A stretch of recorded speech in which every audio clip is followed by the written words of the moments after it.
Mother screams, her baby cries, till the dawn will suffer through and bear witness what we came to do.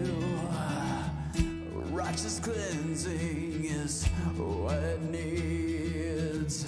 What you've sown, so you shall reap.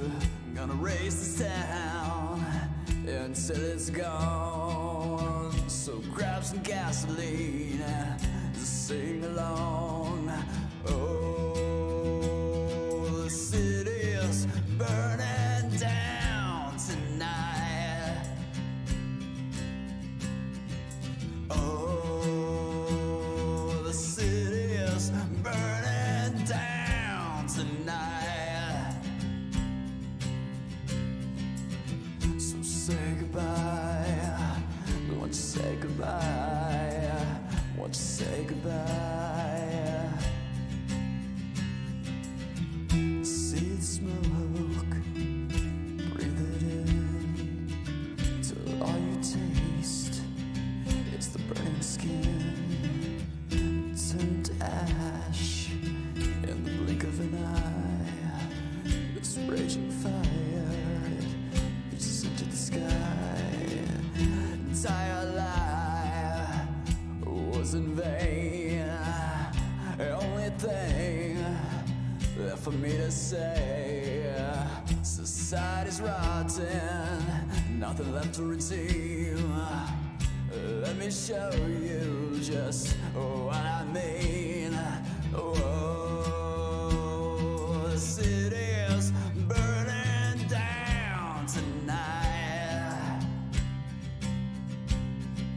Oh, the city's burning down tonight. So say goodbye, say goodbye, say goodbye, say goodbye, say goodbye. Won't you say goodbye? Say goodbye. Won't you say goodbye? So say goodbye. Say goodbye. Say goodbye.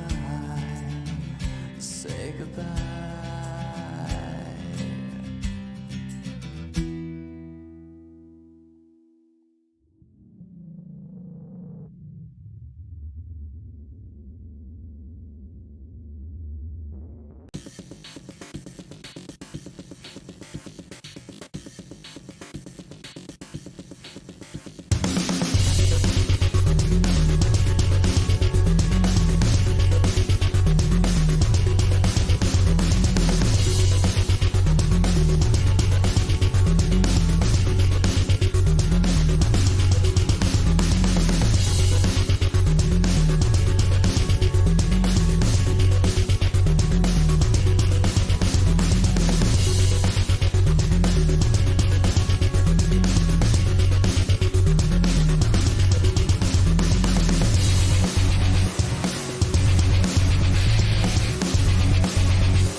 So you might have heard something about the new Adpocalypse 3.0. If you haven't, I'll quickly summarize what I know. This YouTuber called Matt's What It Is uploaded a video demonstrating a softcore pedophile wormhole which can be accessed incredibly easily using a brand new account by taking advantage of YouTube's algorithm. From a brand new account, you can click on a video of a woman doing yoga, for example, then click on another one, and then click on a video in the sidebar of a little girl doing yoga poses, and then click on another one, and then after that you're in the softcore pedophile wormhole where your entire homepage and recommended section and sidebar will be filled with videos of little girls doing yoga poses and other such things as that. He demonstrated how in the comments section there were people leaving timestamps of when the girls were in the most compromising positions, and beyond that there were channels which were uploading compilations of these girls in these compromising positions, where the comment section was filled with perverts sharing links to unlisted videos, some of which apparently contained actual CP. The whole thing is disgusting and really unsurprising, as I had touched upon the subject of YouTube overlooking channels which upload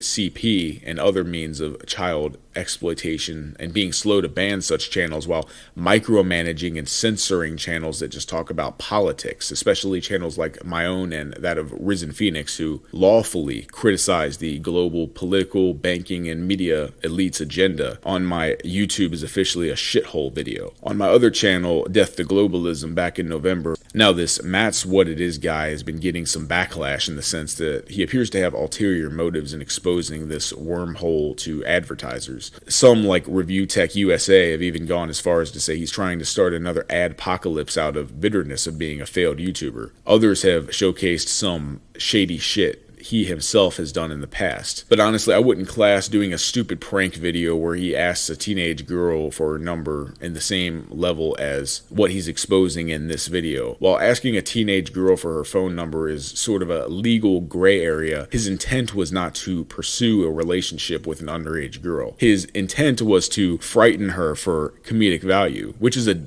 dick move to unnecessarily scare a teenage girl who's just walking home from school alone when you're a grown man, but it's not the same as actually molesting a child or viewing CP, thus perpetuating the abuse of a child. Absolutely not. Pranking a teenage girl who's walking home from school is just a dick thing to do. However, he has since privated all of his older videos, so I don't really know what else is in there, nor do I really care, because what the guy's actual intentions are and what his own past looks like is neither here nor there. My point of interest is that this is just plain as day evidence that YouTube couldn't give two fucks less about child predation on their platform. They're too busy demonetizing and banning channels over speech that they don't like. In Susan Wojcicki's perfect world, it seems, CP would probably be perfectly legal and YouTube would probably be renamed CP Hub. But this Matt's What It Is channel hit Susan and YouTube right where it hurts. He kicked them right in the shekels. So now YouTube, instead of trying to improve their algorithm to better identify content where children are being exploited, as well as encouraging more community action and reporting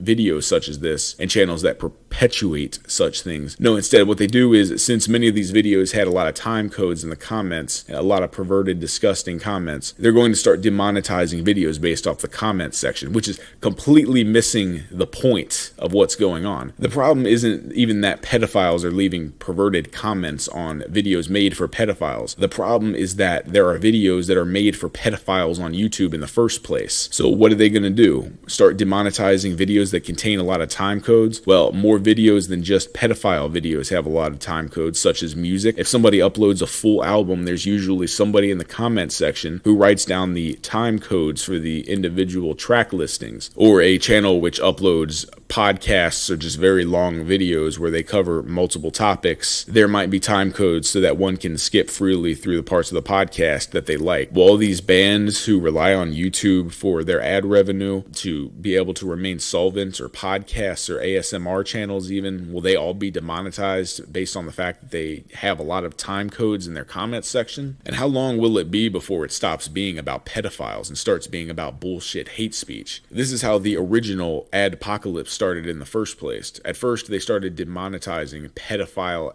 advocacy and ISIS recruitment videos, and no one had a problem. But then they started demonetizing channels based upon speech. At first, only the videos with the pedo-typed comments will be demonetized, but then every single video with any sort of edgy comments will start to be demonetized, which doesn't affect me at all. I'm not even eligible for monetization anyway. My old channel was barely eligible for 2 weeks before YouTube raised their eligibility requirements, which is fine, as I never intended to monetize my channel in the first place. But eventually it'll start punishing YouTubers who just have edgy comment sections, and that will affect me because my comment section, I speak freely, and the people who watch the videos are very free to speak freely. I don't censor my comment section at all unless you're posting porn or whatever. But eventually it will start punishing YouTubers who have edgy comment sections, such as myself, so that will affect me. Because at the end of the day, it's all about maintaining their globalist leftist narrative. They could give a fuck less about children or children's safety. Half these people are fucking pedophiles in the first place. They just want to make sure that adults are safe from hearing wrong think opinions that go against their narrative.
So I know you've probably have some questions about this whole live stream thing. Like, why are some of my live streams getting reported? I wasn't doing anything inappropriate. What gets you reported is doing some of the dares that you get in your live stream chat. So what's with all these weird dares I get when I live stream? Who are these people and why do they ask a lot of the same things? Now, a lot of these people are pedophiles. I'm going to say about 90% of the people that are going to be in your live stream chat are going to be pedophiles. What is a pedophile? Pedophiles are people that our parents and teachers warn us about when they talk about what a bad touch is. Pedophiles are people that want to touch children in the bad touch places or to look at a child's private bad touch areas on camera. Both of those things are against the law, but pedophiles don't care. Pedophiles are also called pedo, pervert, or perv. Will I know right away if one is talking to me in my live stream? Not necessarily. Sometimes they will say they are someone else, like a woman or even another kid, to gain your trust and to try to trick you. And sometimes they will just flat out say something naughty. What they are doing is against the law, and you need to tell a teacher or parent immediately. How do they try to trick me? They do it by sounding friendly and telling you to do certain dares, challenges, and fun games for you to do. They make them seem fun, but it's only to trick you into doing something that will make them think about doing bad touches to you. They will often act like they are your friends. They are very smart and very sneaky. They may even bribe you by saying, "I will click like and subscribe if you do it. It's a really fun challenge. You'll get more viewers if you do it. Or if you don't do it, I will report you. If this happens, tell an adult right away so they can help you." They will sometimes tell you to make them a mod in your live stream so they will have control over it. That way they can pressure you into doing dares and challenges, and they will kick out people who are trying to warn you about what is going on. Sometimes they will also get angry at someone who is trying to warn you. They might even make you think that you're going to be in trouble if you tell an adult or parent. They only say this to scare you so that you will listen to them. Your parents will know that it's not your fault and that you were tricked, and your parents will be very proud of you for telling them. So what kind of dares do they ask, and why do they ask them? Show your feet or do the scrunch challenge. They will often say to do it for 30 seconds or longer. A lot of pedophiles like little kids' feet. They like them too much. They like them in a very naughty way that is not normal. They will try to trick you by saying it's a silly or fun challenge, but to them it's not funny. They only like it because it makes them think about naughty things. Do a handstand or do a handstand for 30 seconds. Do cartwheels or a handstand. They tell you to do this because they want to see your shirt flip up so they can see your bra, underwear, or private parts. This is the same reason why they ask you to put on a skirt, dress, or shorts.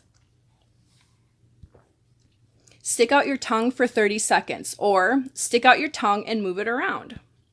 The reason why they say that is because it makes them think about doing naughty things and bad touches. Cover your mouth and try to scream. These guys are the type of stranger dangers our parents warn us about. They like to think about kidnapping children, and they get excited thinking about it. Free slime giveaway. This is a trick so they can get your address so they will know how to find you. Pull your pants up really far. They want to see the outline of your private parts. Do yoga poses. Certain poses like back bends or splits lets them get a good view of certain body parts, and it makes them think about bad touches. Put an object in your mouth or lick an object, or to sit on an object and bounce up and down. This gets them excited and makes them think about bad touches. They will also ask for things like your Snapchat, Skype, phone number, or Instagram info so that they can talk to you privately. This is where they will put a lot of pressure on you to do things you don't want to do. Never give out that info. They'll also offer to promote you or get you more followers. This is a trick to lure you into doing bad things for them. They might trick you and act like another kid and ask you what school you go to. Never give them any information about where you live or go to the school you go to, especially if they ask about when your parents are at work and when you're home alone. Not everyone is a pedophile, but there are a lot of them on YouTube. They all search for live streams of kids and will always be trying to talk to them and trying to trick them. A lot of times your live stream will be full of them. Pedophiles are usually the first to request a dare or challenge. If a dare or challenge seems odd or involves showing your body, a pose, or your clothing, or putting anything between your legs, say no. And just report and block them right away and tell your parents. And remember, never be afraid to tell your parents if someone gives you a bad feeling or you feel like you were tricked. Your parents are there to protect you. Your parents know that pedophiles are smart and sneaky, and they know it's never your fault if you were tricked. If you ever have any questions about any of this, please talk to your parents. They want to teach you how to be safe, and they will be happy and proud that you are coming to them for guidance.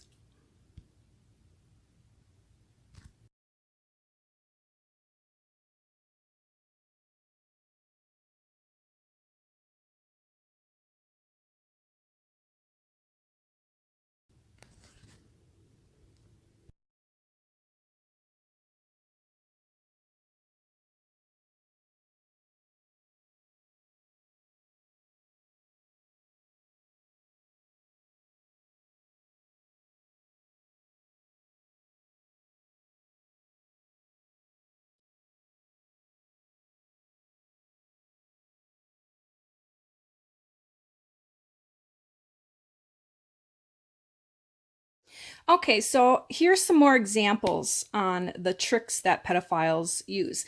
In my last video, I spoke before about how they pretend to be other children and girls to gain trust, to get them to do what they want the kids to do. So as you can see, show me your belly, show me your underwear. Why not show yours? I do, and I'm only 10. That's a lie right there. What kind of 10-year-old is going to want that? I don't know what this is about, but there's a timestamp there. Usually a timestamp means that it points out a part in the video where you can actually see something, like, their robe opens up on accident or whatever.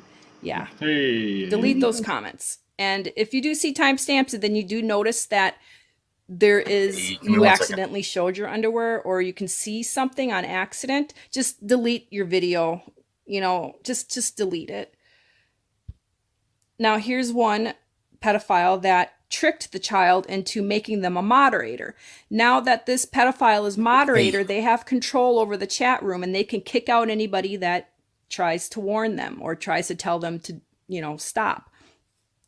And what they're doing is they're bribing these kids by saying they have Chris Brown tickets for a peek, that they just give me a peek and I will send you Chris Brown tickets. As you can see, just go on and read down there. Just a peek. I'll send you tickets. Just give me your email address. Hey, what's up, guys? And Hey, Kojo. this is just a lot of ways, one of the many ways that they work. And I will upload more videos showing more dares that they are trying. Can you guys hear me okay? Or? So that way everybody can be aware of the little dirty Yeah, I can hear you good. that these sick freaks pull. Thank you for watching.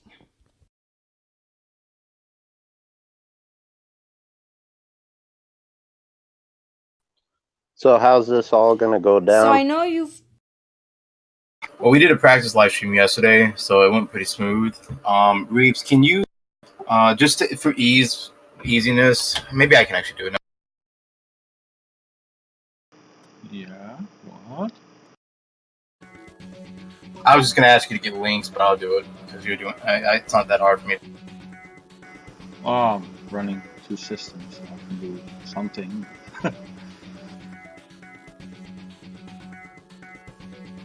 At least I can give my renters for when shit starts. Many people will come. Never know.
Your voice was great. Hey, Reeves.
Okay, wait.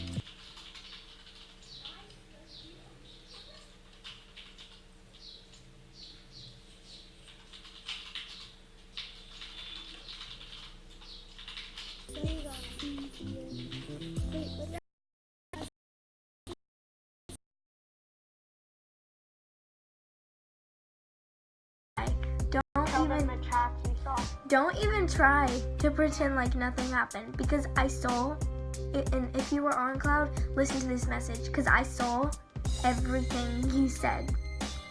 On a Jane Doe account, one of the things he was writing, yeah, I saw that. I saw that video he was looking at.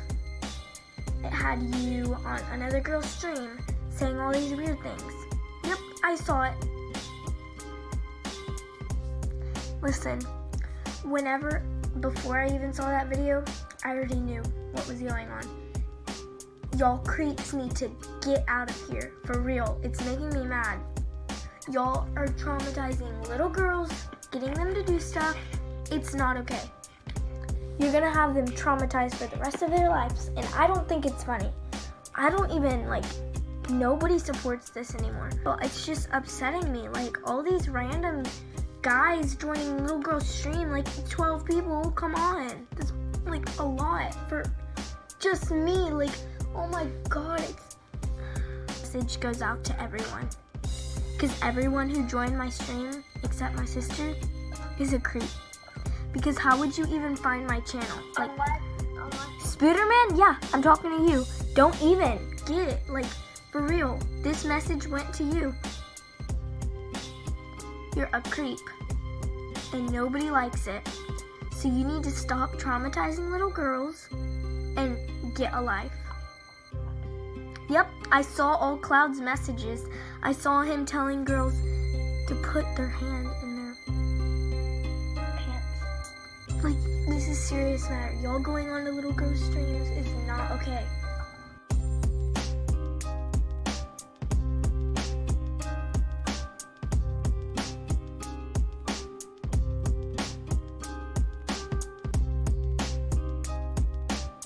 All of this is on recorded right now.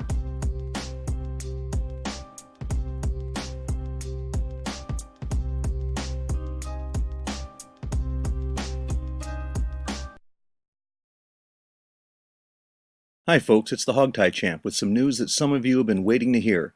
Many of us have been wondering, what does YouTube think about this problem? Well, guess what? I finally received a reaction from YouTube. I've been writing to YouTube for some time now. I posted the first part of PedoTube on June 11th. We had only recently learned about Wallio777 and a few other foot fetishists with a preference for children's feet. I posted PedoTube 2, What Next, on June 23rd after I learned a bit more about the range of the problem. It's not just the foot fetishists. In fact, I should clarify, the foot fetishists themselves aren't even the problem. The problem is pedophiles. Some pedophiles like feet, some like duct tape, some like hand gagging. Most of the fetishes are included. In PedoTube 2, I think I was more clear in saying that most fetishists are interested in adults. What most of us are concerned about here are the pedophiles who use deception.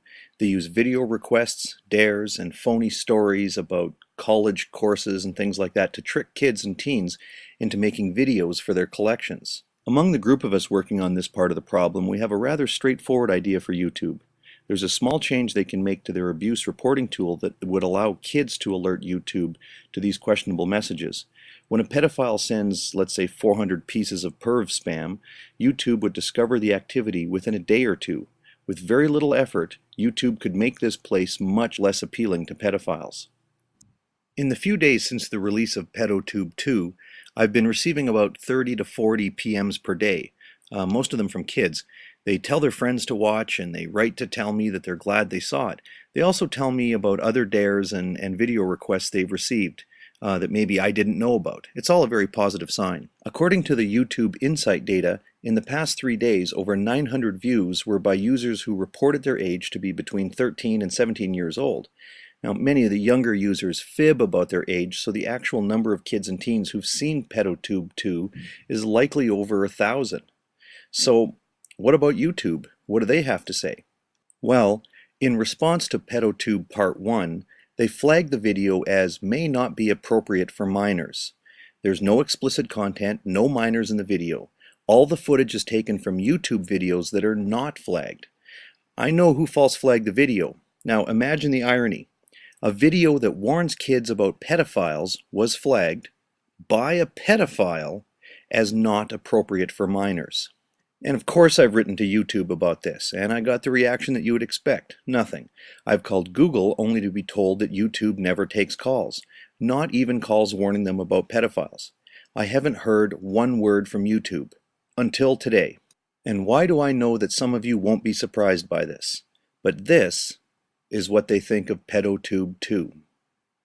Now, I was mindful of the terms of use when I started the PedoTube series. I was aware of the impact of false flagging, so I made sure my videos contain no violations. The clips are short and used for educational purposes. Clearly fair use. The images are all taken from YouTube videos, videos not flagged as inappropriate for minors. The subject matter is delicate, but treated in a mature and responsible fashion. There's absolutely no doc dropping. Where I mention a user's name, I do not apply a label or make accusations. Instead, I show the activity in comments or on channel pages, something any user has access to.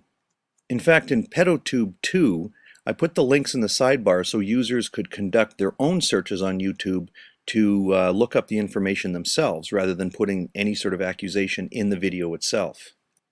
I didn't try to get that label removed from the original PedoTube because I felt that PedoTube 2 was a better way to put things. So I did try to rehabilitate PedoTube 2. After 40 minutes of searching, I finally found the tool that one uses to report a falsely removed video. I've heard from many users that it's pointless, but I'm a try it for yourself kind of guy. Clearly, they scrambled at YouTube's highly staffed headquarters. I received an email response within 10 minutes. Should I be even slightly surprised that this kind of smacks of a forum letter? Note that they are unable to provide specific detail regarding your account suspension or your videos removal, whichever it might be. For more information about what it might be, why don't you go ahead and read the whole fucking guidelines document, which I already did before making the videos. Awesome.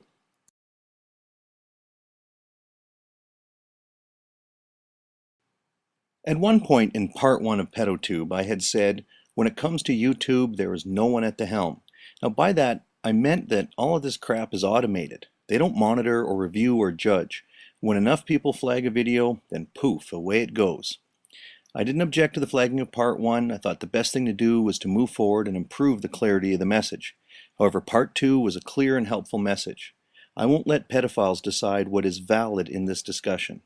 Therefore, I will upload it again. They will flag it again, YouTube will remove it again, and I will upload it again. Now eventually, YouTube will suspend my account. I will open a new account. You'll recognize it because the first uploads will be the PedoTube series. Pedophiles usually open multiple accounts. They fake their identities, they produce no videos. They contribute nothing to the YouTube community. All they do is they deceive children to help build up their collections of, stroke material.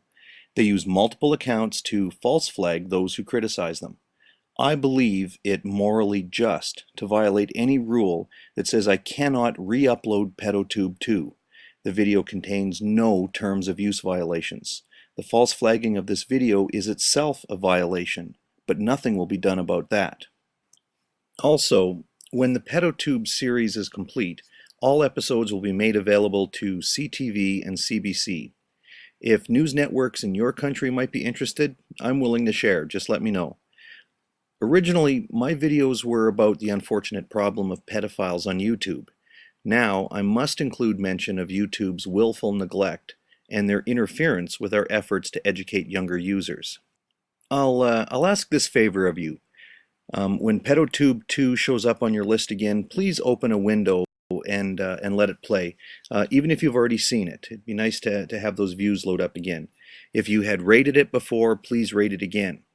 Also, if you feel the message is important, and only if you think it's important enough to share, then please mirror the video on your channel. If you don't know how to mirror a video, well, I don't know either, but I'll put up an annotation if I ever figure it out. Myself, I will continue to work on the PedoTube series. I've learned some very interesting things over the last few days. So part 3 will, actually, I'm sorry, I suppose I'll have to call it part 4 now. Part 4 will contain an even bigger surprise. The surprise is that you might be cheered up by it. I have some very, very good news for you.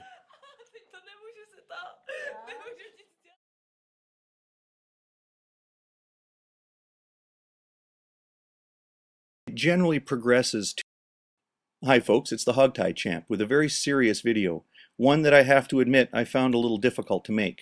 Most of you know what's happened so far. Oolong9 had made a video where she described some bizarre kinky requests that she'd received from Wallio777. She was mostly concerned that this same kinky message was targeted to some very young YouTube users. DPR Jones and a few others have mirrored the video, and every place this video appears, we see 2 very different sets of comments. And of course, like any comment war worth its salt, the 2 sides can't understand the other side's position. On the right-hand side, we have people who aren't really concerned about this. On the left-hand side, we have people who can't understand why the right-hand side can't see a problem with it. This video is intended to explain why the people who are concerned are quite correct to be concerned. I encourage kids to watch this video. In fact, grab your parents, make them watch too. If you're a parent, grab your kids.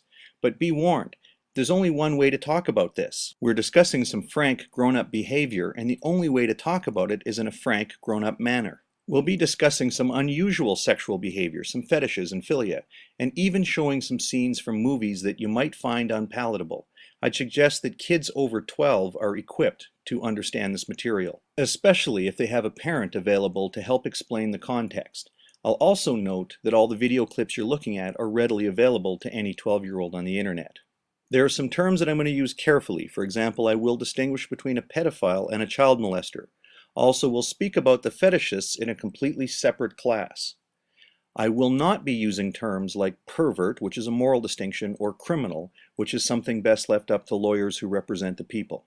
Also, I won't be drawing the distinction between a pedophile and a hebephile because that distinction isn't relevant in this context. For this video, a pedophile is any person who, post-puberty, has a preferential sexual interest in somebody in puberty or before puberty. A child molester, on the other hand, is someone who has acted on a sexual interest in a pubescent or prepubescent person. whether or not it's actually their first choice as a partner. Using this definition, having a pedophilic interest is just another example of kink, or paraphilia. In my belief, this is the heart of the disagreement. You see, if a YouTube user had started approaching 12-year-olds for routine sexual behavior, people would have jumped on that. They would have absolutely objected. Conversations about moral distinctions tend to get a little confused when we start discussing paraphilias. It's hard to understand other people's behaviors. Look how nasty and dirty your little tongue is. You might be surprised to learn that these paraphilias usually come in sets. For example, some furries also like to wear diapers. There are far too many paraphilias and combinations of paraphilias to catalog them all. In this regard, I wholly believe internet rule number 34. If something exists, then somebody makes porn about it. Suppose you get horny by watching morons open food products. Well, there's plenty of videos out there about that. So whatever paraphilic or kinky interest a person has, generally it's something they explore on their own, or explore with a willing adult partner. So it's something that we see as benign and we can chuckle and laugh off. Having said that, the specific paraphilia that Wallio777 and a few others are showing is something we should be concerned about. Let's take a look at how paraphilias progress. The sources for this summary are in the description. At stage 1, awareness of the unusual interest develops. Over time, this leads to fantasy, which may or may not include contact with other adults with similar interests. For many people with an unusual paraphilic interest, they may stop at stage 2 and only fantasize. For others, they'll break through that barrier and move on to engagement, where they're seeking partners, and eventually on to participation. You probably noticed that when it comes to pedophilia, the label for stage 4 changes from participation to molestation. The presumption here is that the partner is not a participant, but rather a victim. Let's take a look at it this way. As a person becomes aware of their pedophilic interest, it generally progresses to fantasy, and they may stall at that point because of the obvious moral barrier. Most people know better than to engage actual children in their fantasies. In fact, this has become part of the typology model that distinguishes pedophiles from actual child molesters. While many pedophiles stall at stage 2 and seek help or therapy or commit suicide, those that have a severe sociopathy will ignore that moral barrier and go on to communicate with children and eventually go on to molestation. Some with very severe sociopathy will go past the next moral barrier and engage in violence. The point here is that once a pedophile has begun engaging and seeking children as partners, they generally move on to molestation. Next, let's look at the reasons why somebody with a routine paraphilia might start to seek younger and younger participants. It's important to note that most people who have a paraphilia are not pedophiles, and yet when you look at pedophiles, they usually have some other paraphilic interest. Now, why would that be? A relatively new theory focuses on the engagement stage of general paraphilia. Think about it. Suppose you had an unusual sexual interest, something that other adults wouldn't normally find appealing. Where would you look for potential partners? The grocery store? Your church group? Instead, you might try some sort of deception or emotional control over a person who is susceptible to that kind of thing. So where does this leave us? Personally, I'm willing to give the kinky people the benefit of the doubt here. Having a paraphilic interest does not cause pedophilia. However, not all kinky people have moral barriers, and unfortunately for us on YouTube, I believe we have some people here who satisfy their kinky urges by contacting children. Now, in defense of some of those people who've said that this isn't really a problem, I suspect it's because they didn't go see the videos and see how young those children are. They also didn't go and take a look at the types of comments that are being left on these children's videos. It's really quite offensive. I will include a few of them later in the video. You'll want to brace yourself for that. Some users have suggested that this behavior is completely harmless. In fact, we should feel a little sorry for Wallio777 and others. After all, where are they going to find their foot porn? Well, I'm not even a foot porn fan myself, but I found several clips of a wide variety in a matter of minutes. And look where I found them. I imagine the selection's even better outside of YouTube. There's specialty sites for every fetish. Just remember internet rule number 34.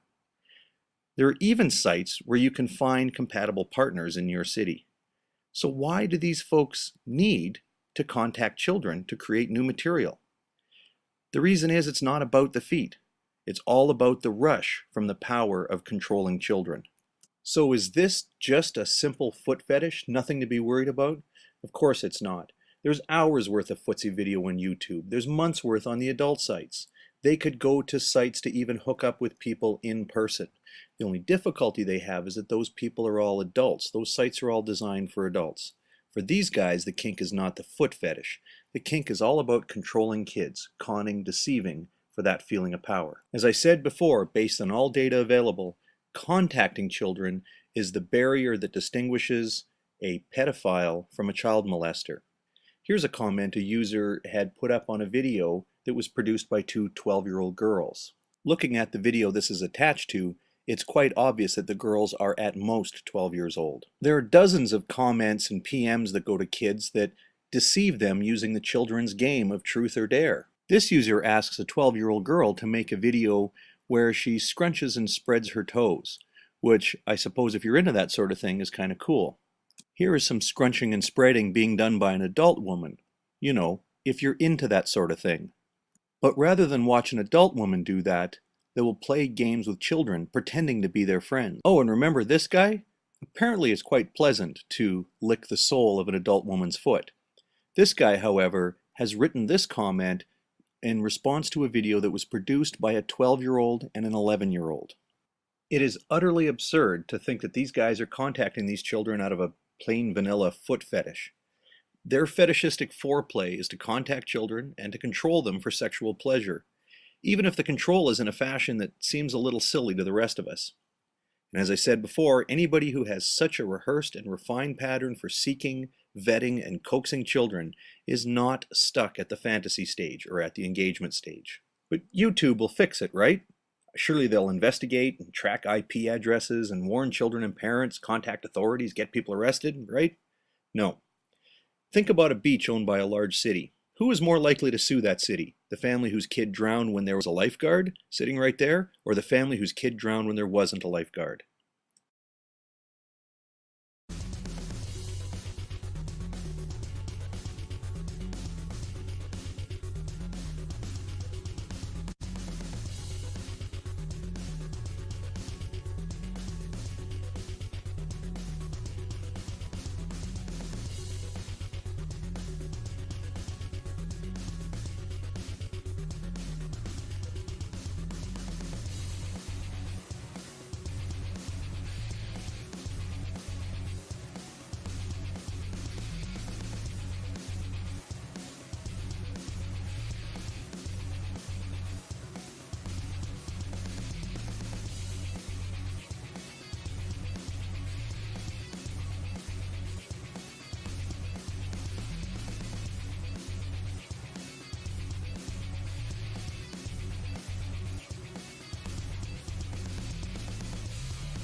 And I'll save that towards the end, but let me explain.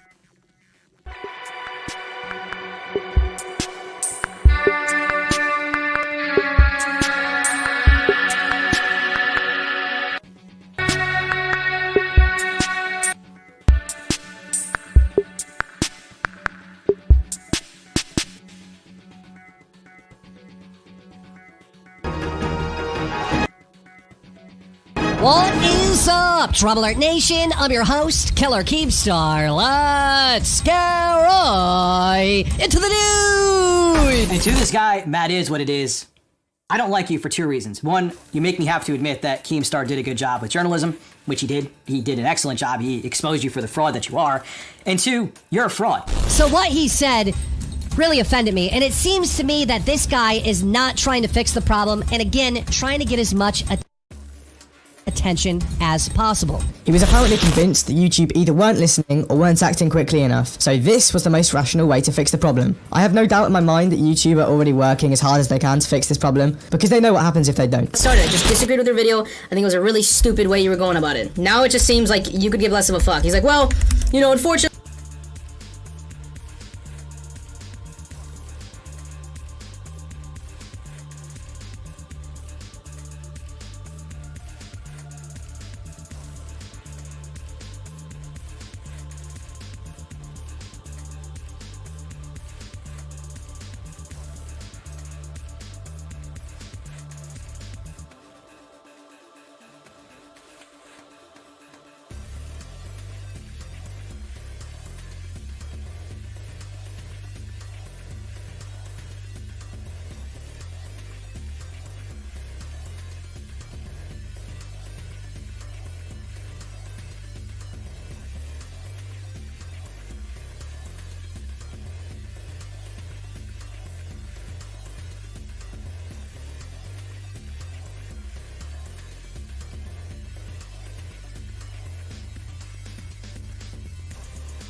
What is up, Trouble Alert Nation? I'm your host, Killer Keemstar. Let's go right into the news! And to this guy, Matt is what it is.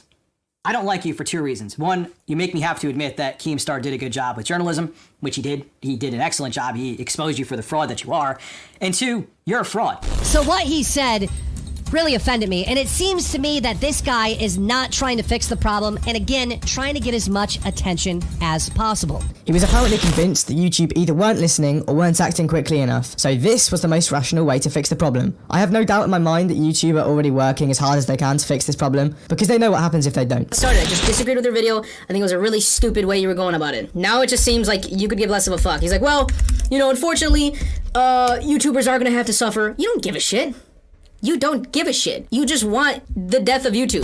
Matt Watson is a fraud, and I'll save that towards the end, but let me explain what hashtag WakeUpYouTube is. It started with Matt Watson and this video. You could say this is kind of like another witch hunt that has occurred, and Mr. Matt, kind of leading the crusade here, has gotten his justice, so to speak. Now, here's the thing, Matt Watson. Since you're not very bright and you're just looking for your 15 seconds of fame, this isn't gonna stop the pedos. It's not gonna stop. You want to burn YouTube's pockets. You want all the advertisers to pull out. That's what you're gonna celebrate, because you're a fucking failed YouTuber. I'm sorry. If I'm wrong, and I'm just misinterpreting the whole situation, I'm sorry.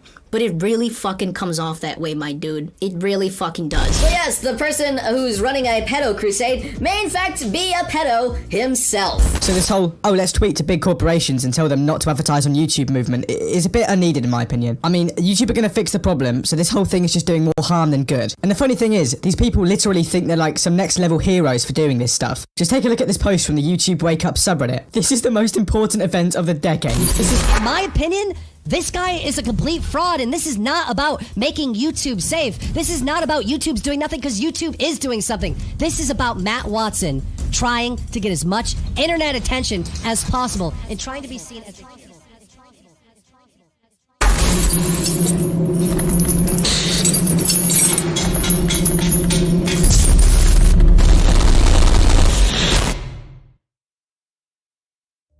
The online world of social media has been ablaze since the uploading of a video by a user named Matt's What It Is. His video was uploaded to YouTube on February 17th, 2019, and is titled, "YouTube is facilitating the sexual exploitation of children and it's being monetized." The video now has almost 3 billion views and has popularized the pre-existing hashtag YouTubeWakeUp, which also launched Matt Watson, the owner of the channel, into the spotlight and into the middle of a global controversy. Exposing Exploitation has followed this viral exposure, focusing intentionally on the reception from e-celebrities and YouTubers. We did this because the content of his video addresses disturbing themes that have become familiar to us over the course of our investigations. Matt did feature some content from a member of our group and our Exposing Exploitation subreddit very briefly in the video. For this, we acknowledge his contribution to spreading awareness about online pedo whales and how they abuse livestream videos that underage users publish on the YouTube platform. He also brought to attention the comments left by other pedophile users on these videos, comments made from channels that are most likely to be Google-branded YouTube accounts, mass created by pedophiles themselves. This mass number of branded YouTube accounts acts like a well-organized network enterprise to exploit children on the YouTube platform. Although many media outlets and commentators initially greeted Matt's video with agreement and support, a targeted counterforce has risen against him to censor and defame the entire YouTube Wake Up movement. You care more about money than you do about protecting people, you know? So what if it affects you? Go work at fucking KFC, bro. So what if it affects you? Go work at KFC. Okay. When his video, original video, had 30,000 views, I sent it to YouTube. All right? I say right here, we sent it to YouTube to get this content taken down. But obviously, Mr. Virtual Signaling here, it means that I just care about money. No, you want... These actions compromise the mission of child protective campaigns, while sending the message to YouTube and Google that the safety of our children matters less than a corporation's hidden business practices. Many of these videos seek to attack Matt personally and claim that his involvement is a facade to gain popularity rather than creating a discourse on online child safety. Focusing on the actions of an individual discredits the movement or message they stand behind. Matt Watson has brought a tremendous amount of coverage to the shortcomings of a multi-billion-dollar industry, namely refusing to pay attention to child endangerment and how their online platforms help facilitate the exploitation of children. What this video aims to do is refocus the issue back onto the real problem, the abuse occurring on YouTube. To fully understand this, we will be explaining the history of hashtag YouTubeWakeUp and how this label has changed over the years. Several years ago, many people noticed this issue and started spreading awareness under different hashtags or labels, with communities forming to attempt education of the public at large. Hashtag YouTubeWakeUp is a pressing issue needing further investigation, but we consider hashtag PedoTube as the most important label to investigate currently. From what we have discovered, this is the oldest movement, originating at least 10 years ago, that covered YouTube's pedophile problem. Despite being published as early as 2009, they received little attention and never gained the traction they deserved. The original reporting of hashtag PedoTube by a channel named HogTie alludes to why they were seemingly buried. Even in 2009, his videos were being censored, removed from search results, and targeted by false flagging. The constant attacks on his hashtag pedotube videos resulted in anonymous groups mirroring and re-uploading the videos to keep spreading awareness, while also stopping them from being removed by bad actors. Exposing Exploitation is mirroring the older videos for everyone to see for themselves, and we hope you take the time to watch these decade-old efforts while understanding that these same issues need solving today. Some of these videos will be shared on our various channels. Looking at the hashtag pedotube videos with the benefit of hindsight, it is plain to see that little has been done. The same issues and methods of operations conducted by these predators are in fact still occurring on YouTube's platform, and the situation is far worse. Fast forwarding to 2017, our predecessor, Investigating YouTube, used the pedotube hashtag in their first video. As the disturbing themed children's content on YouTube was of a different nature, hashtag Elsagate became the eventual name for this phenomenon that was being investigated. Also in 2017, Pyrocynical was one of the first to cover the issue of underage children acting inappropriately on YouTube. As for hashtag YouTube Wake Up, we want to point out that one of the first videos to feature this hashtag was a French video from Leroy Dera, and it was a video made to help spread awareness of child exploitation via dares, challenges, yoga poses, and so on.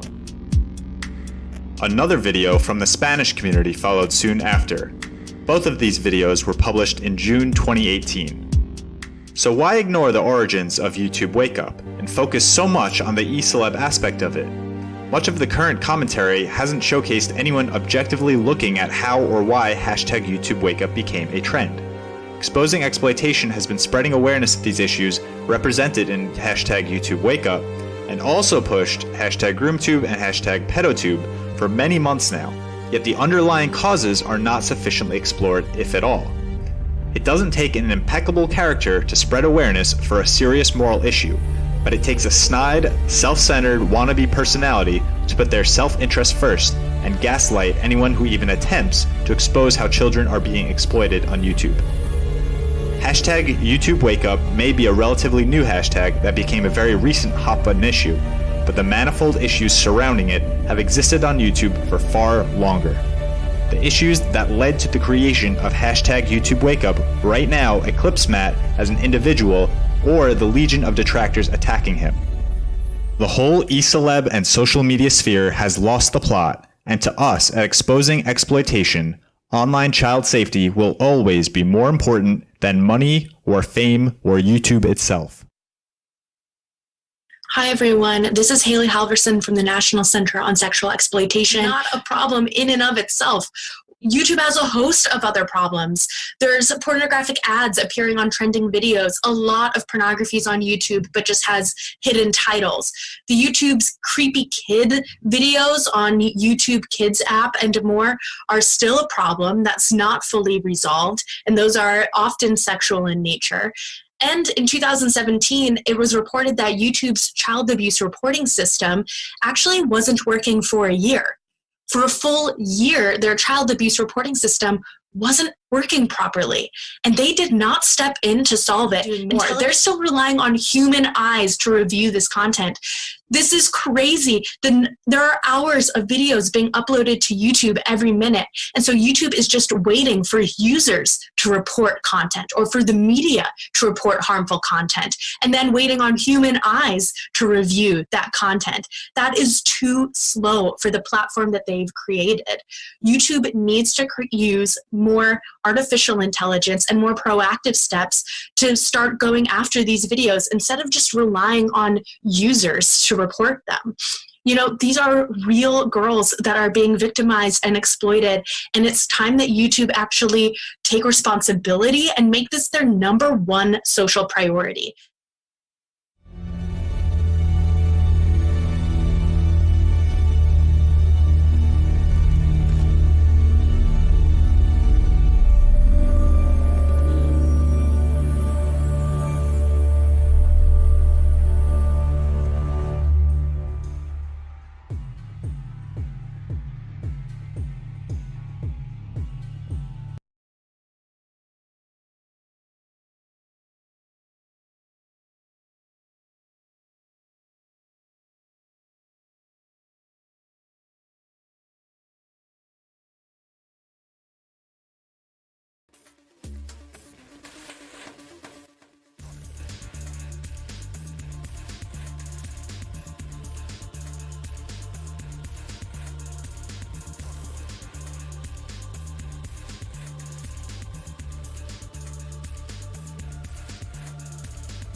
Thank you, Reeps, for hosting this and doing all the good work you've been doing.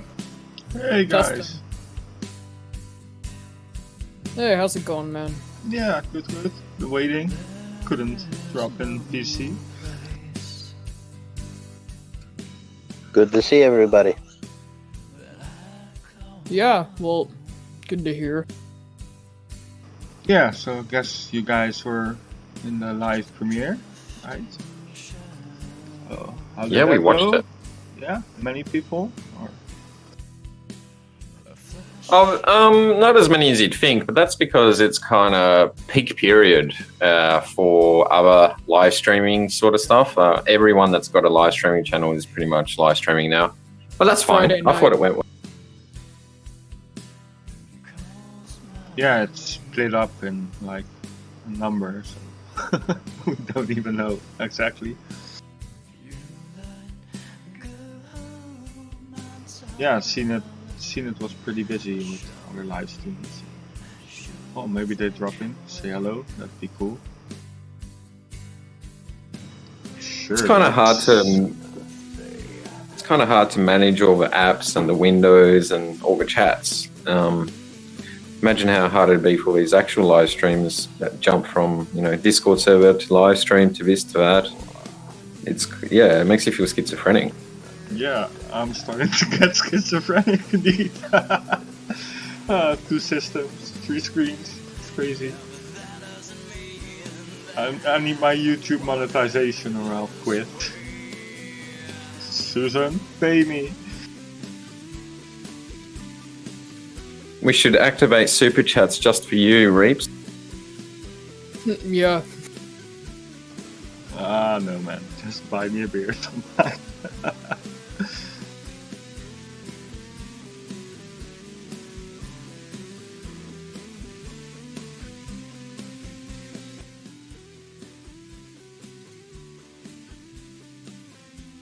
So what do you guys think of the video? It's awesome. Who dislikes the video like that, though? They just want to see a lightsaber out of the like bar. I feel From like what I can... From what I understand, dislikes still help. They still bring attention to your video, bring traffic. Yeah, I guess that's right, yeah. I would say clicks. That's pretty fair. So, come on, dislikes are fine. I really liked the video, to be honest with you. I thought it brought home kind of the core issues that are going on, and it touched upon all the kind of drama, that's kind of taking away from the issue and stuff like that.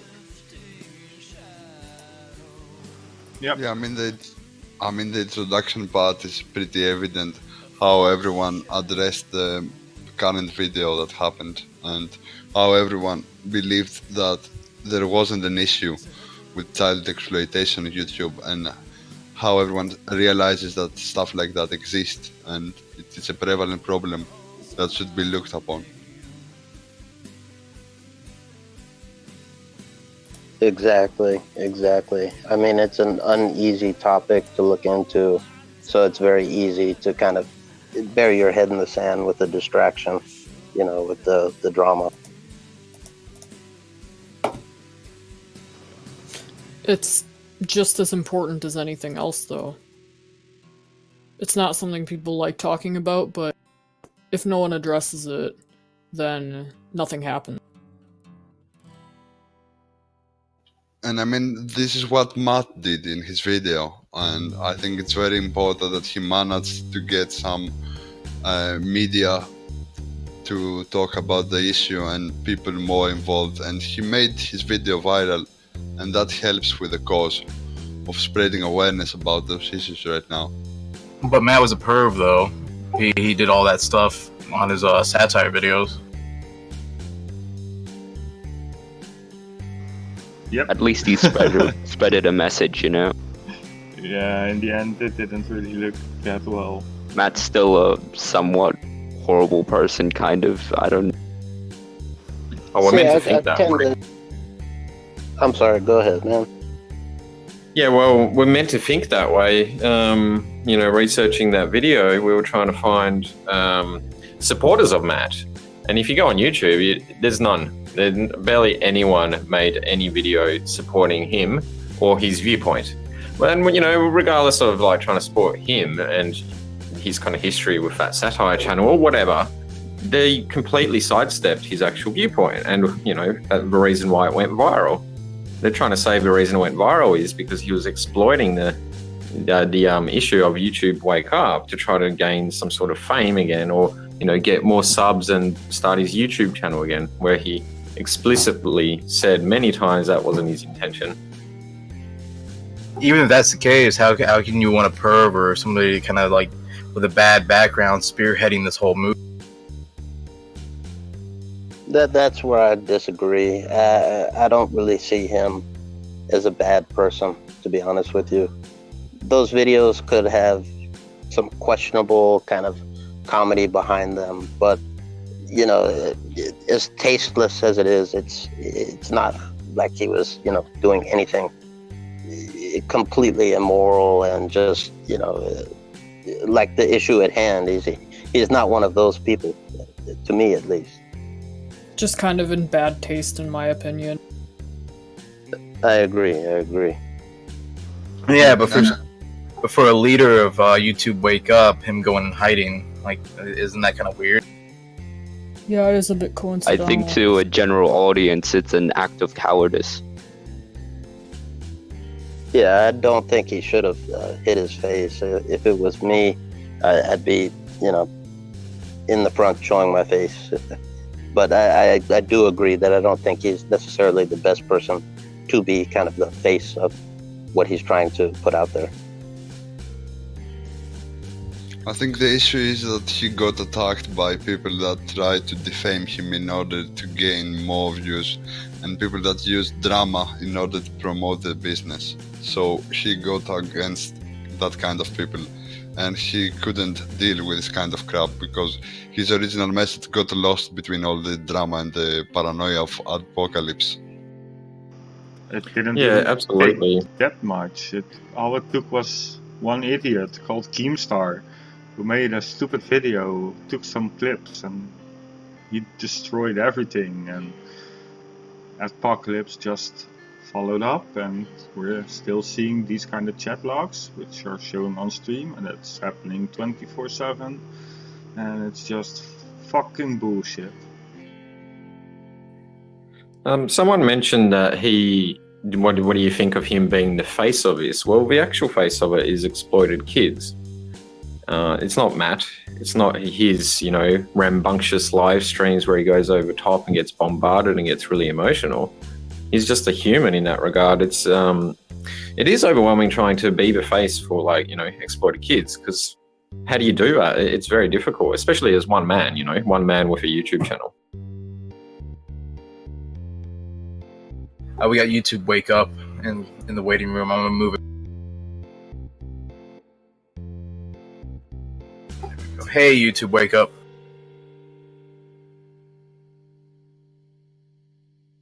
Well, while he's getting ready, I got another question, I guess. So yeah, if he's not the face, then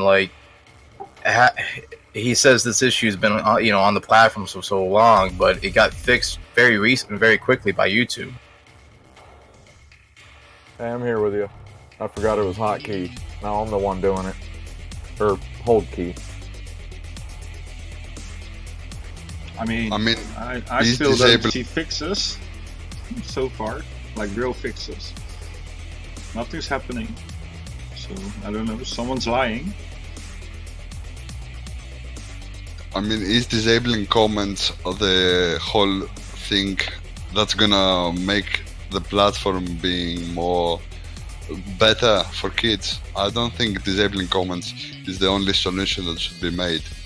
More steps need to be created in order for children to be safe and not be exploited on the platform. I think the banning of those comments only relates to English language as well, because our research from a couple of days ago, the comments are still there, but they're mainly in Portuguese. Hey, real quick, guys, can somebody send me a link to the live? Yeah, I got you covered. Donka. Wait, the current live? I have no idea, actually, never mind. There it is.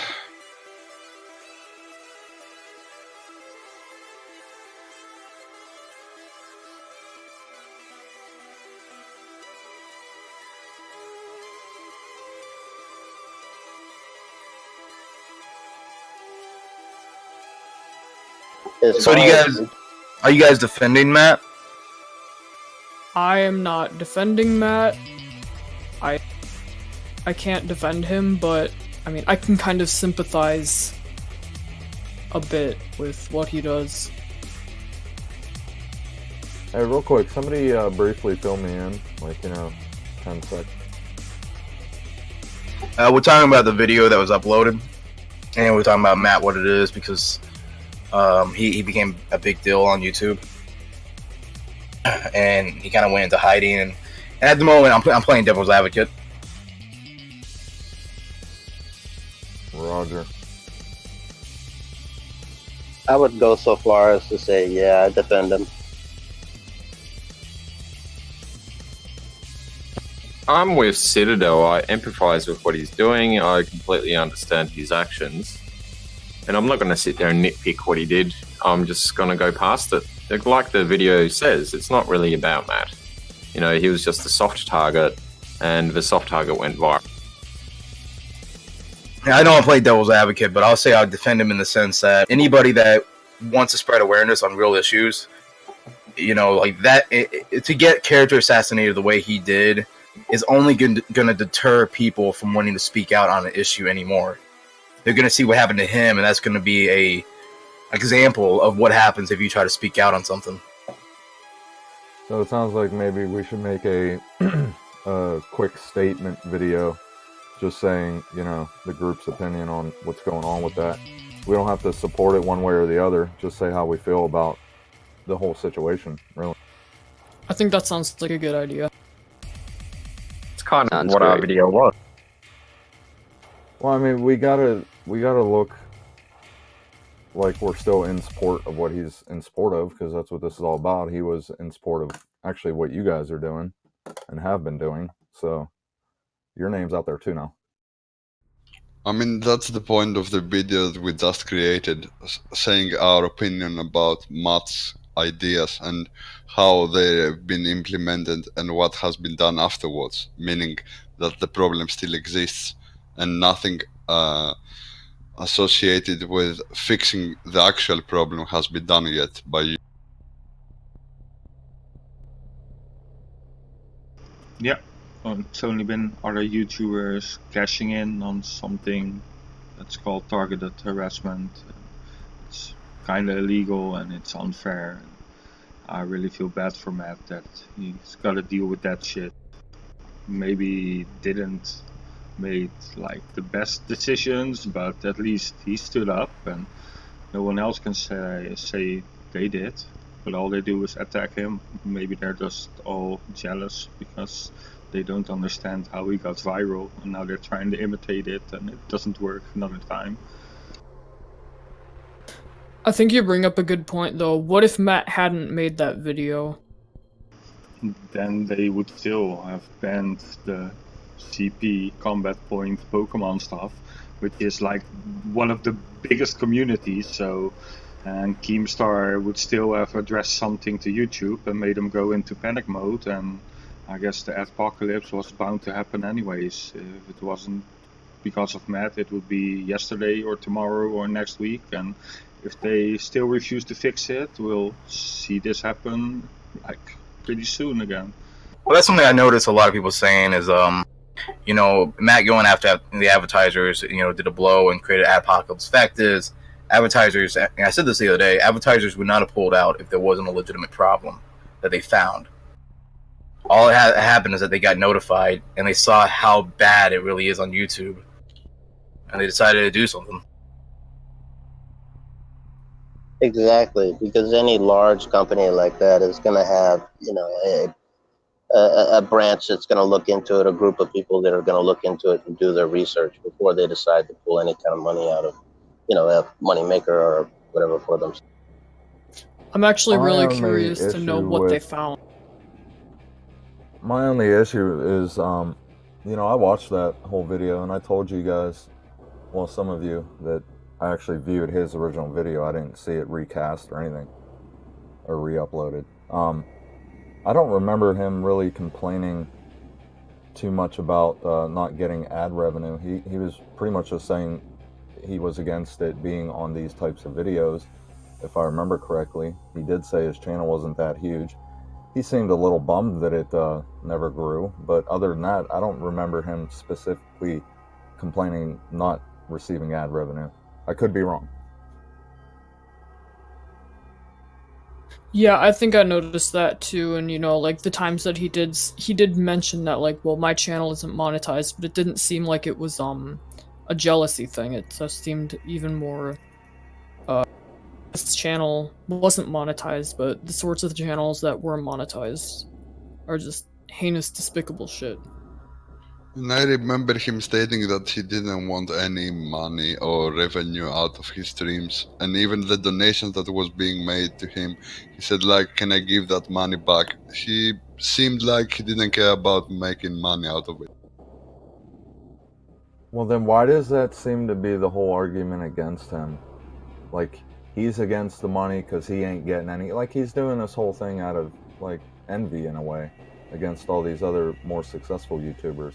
But I don't see that at all. But I don't know. It almost seems like the whole argument was created. Yeah, it seems like a very easy way to divert from what the original message was. Exactly. Somebody came up with this bright idea and they're like, hey, we could make it look like this. No, I Yeah, totally agree. It's kind of like a catch-22 situation, because what you're kind of outlining is him stating that he doesn't want to monetize this and kind of offsetting him against every other YouTuber who does monetize stuff like this. Like Twoon made that video about Instagram Wake Up. I guarantee you it's monetized, and it got like 1 million views or something, even though his whole message and intent was nowhere near as clear or as purposeful as Matt's was. So Matt was in a hard position. Like, he could have monetized that, and I don't know if people would have complained, but the fact that he mentioned that he didn't monetize it, people are complaining about that now. Like, it's hard to kind of figure out what he was meant to do. Look, I got no beef with the guy because some of these members already know, because I said this, I wouldn't be here if it wasn't for that video. I've seen other videos on the subject before, and I started to research it myself, and I'm like, ah, man, should I get involved? I don't know. But then I saw his video, and just the serious tone of it, it was done very well, you know, and it made me see the light. Like, yeah, man, people need to start talking about this, because it's real, it's really happening, and it's messed up. That's why we're all here. I think that's definitely, we've gained a lot of support because of that video. It's just objectively a good video. Yeah. I'm sorry, Reeves. I was just gonna say, I really hope the video that we just released kind of does it justice for an after video of this whole situation. So this is what I wish Matt would have, like, kind of did. Dude, John, I love it, man. Yeah, I mean, you explain the whole history of everything and, you know, where his argument came from. It was very thorough, and it's a nice backstory. I think people are going to appreciate that. They're going to be like, oh, actually, you know what? It might change some opinions. Thanks, man. But this was a group effort. A lot of people worked on it, not just me. Well, congrats, everybody. So, which one of us is gonna get on a live stream later with a face cam and freak out and moderate everybody? That would be you. Oh man, it would be me, you're right. The best. It's been a while since you got a strike, so maybe you can show some feet. I regret. No, let's not mention that ever again. I was just so angry. I was like, you want to see my fucking feet? Here, look at these. What is it with all those feet everywhere? It's like all the perverts, everyone, it's all feet. Disgusting, man. Yeah, and guess what? Thanks to the video links that you guys have been sending me with this channel, I'm getting all kind of weird feet videos. I saw one, I think it was a joke, but the girl's like, how to make money, selling photos of your feet. I'm like, goodness. God, you can find a lot. This is what Matt did. I mean, When he I created a put in brand new... certain search terms, YouTube kind of directed me into other videos. For example, I put in, like, I think feet dare challenge, and then it just put me to a lot of videos, and then in the search bar it said, oh, here's other related terms, and I think this is... Feet dare challenge? My goodness. I mean, it's so easy to get into the rabbit hole. This is what Matt did eventually. He created a new brand channel and he showcased how easy it is to go inside this rabbit hole and find the related content and similar videos. And YouTube guides you through that procedure. And it's absurd. And this is the main focus of the video. This is what should be talked about. This is what should have been dealt with, not just disabling comments. That's not gonna save child exposure and child exploitation on the YouTube platform. Hey, can you do me a favor? I'm gonna post this link. Sure, where?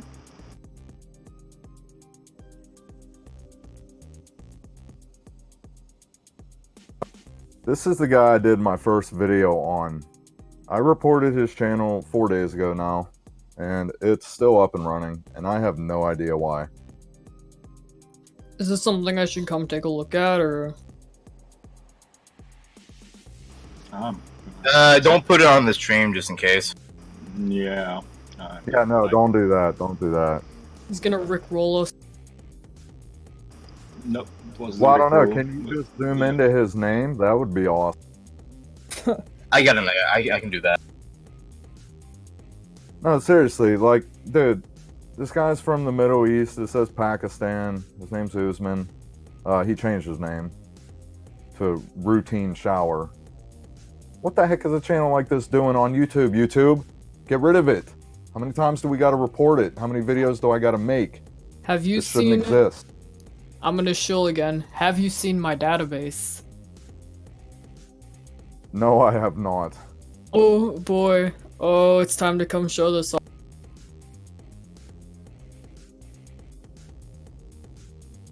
Yeah, these videos are inappropriate. I don't think they have anything really. I don't know. I'm not gonna watch any of these, but the problem is that you got these. This is why we consider a pedophile account, and you have just a theme that has a ton of these videos that fit the theme that all have to do with minors, and this one is just like shower routines and like swimming stuff.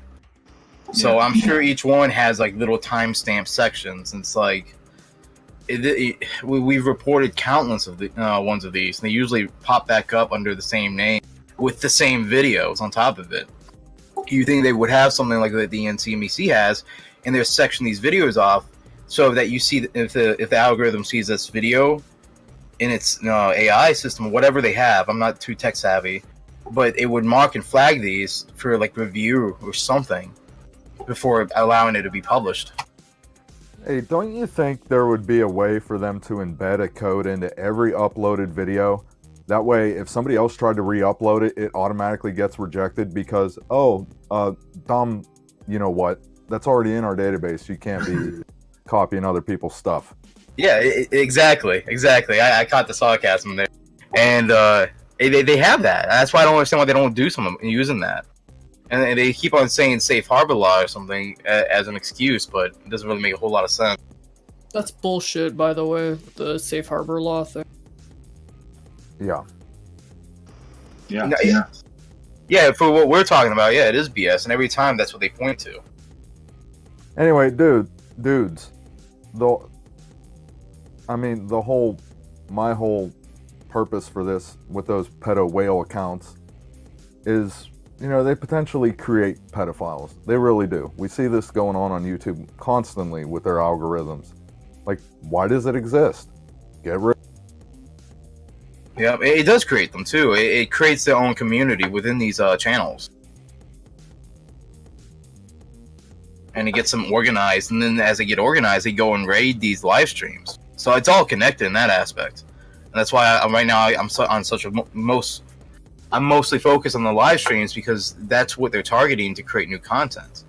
And like, you know, I'm not really sitting here wanting to, you know, believe that we can get rid of every single CP video online. One day that'd be fantastic. But for me, it's more about stopping the production of new content for them. And that's what YouTube is. It's the hunting ground for them. I think that's a good way to phrase it. It really is the hunting ground. I definitely agree.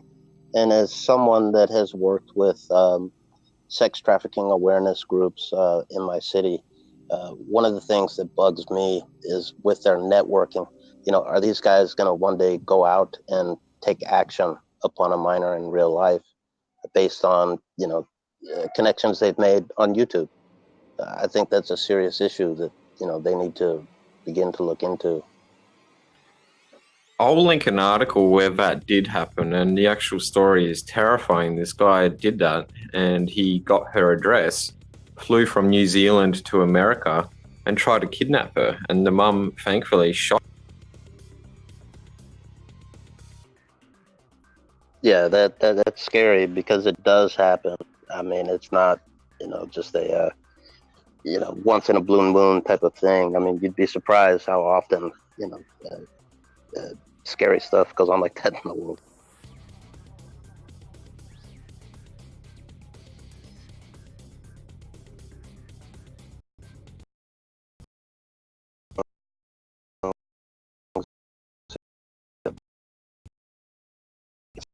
Stalker, intended victim. Yeah, because they are so easy to use, they're so easy to find innocent victims that have no idea how to properly use those platforms. And there is no proper moderation from most. I mean, when we talk about YouTube, what does it make to protect children right now? What kind of measures does it create in order to stop child exploitation and stuff like that? It doesn't do enough, evidently, because it still happens, and it happens every day. Yeah, that's and why just I kind real of quick, described I it just as... wanted to say real quick, just in case there are any parents that happen upon a video like ours, hopefully it's this one, just pay attention to your kids, man. Get into their business. It's important. There's too much of this going on, and like these guys are saying, it's too accessible. Yeah, and You I just would had... Go on. I would add on to that. I'm a little bit younger than everybody else. Pay attention to what your kids are doing on the internet. If they look like they're hiding their device, take it away. See what's going on before they can delete anything. Exactly. Invade their privacy. They are your children. Yeah, invade their privacy. It's for their own good. There are certain programs, I believe, you can install on your children's computers or phones or whatever that you can kind of use to monitor their activity, I believe. And I definitely stand behind stuff like that. I do too, but again, playing devil's advocate, kids are pretty sneaky if they find that stuff like that.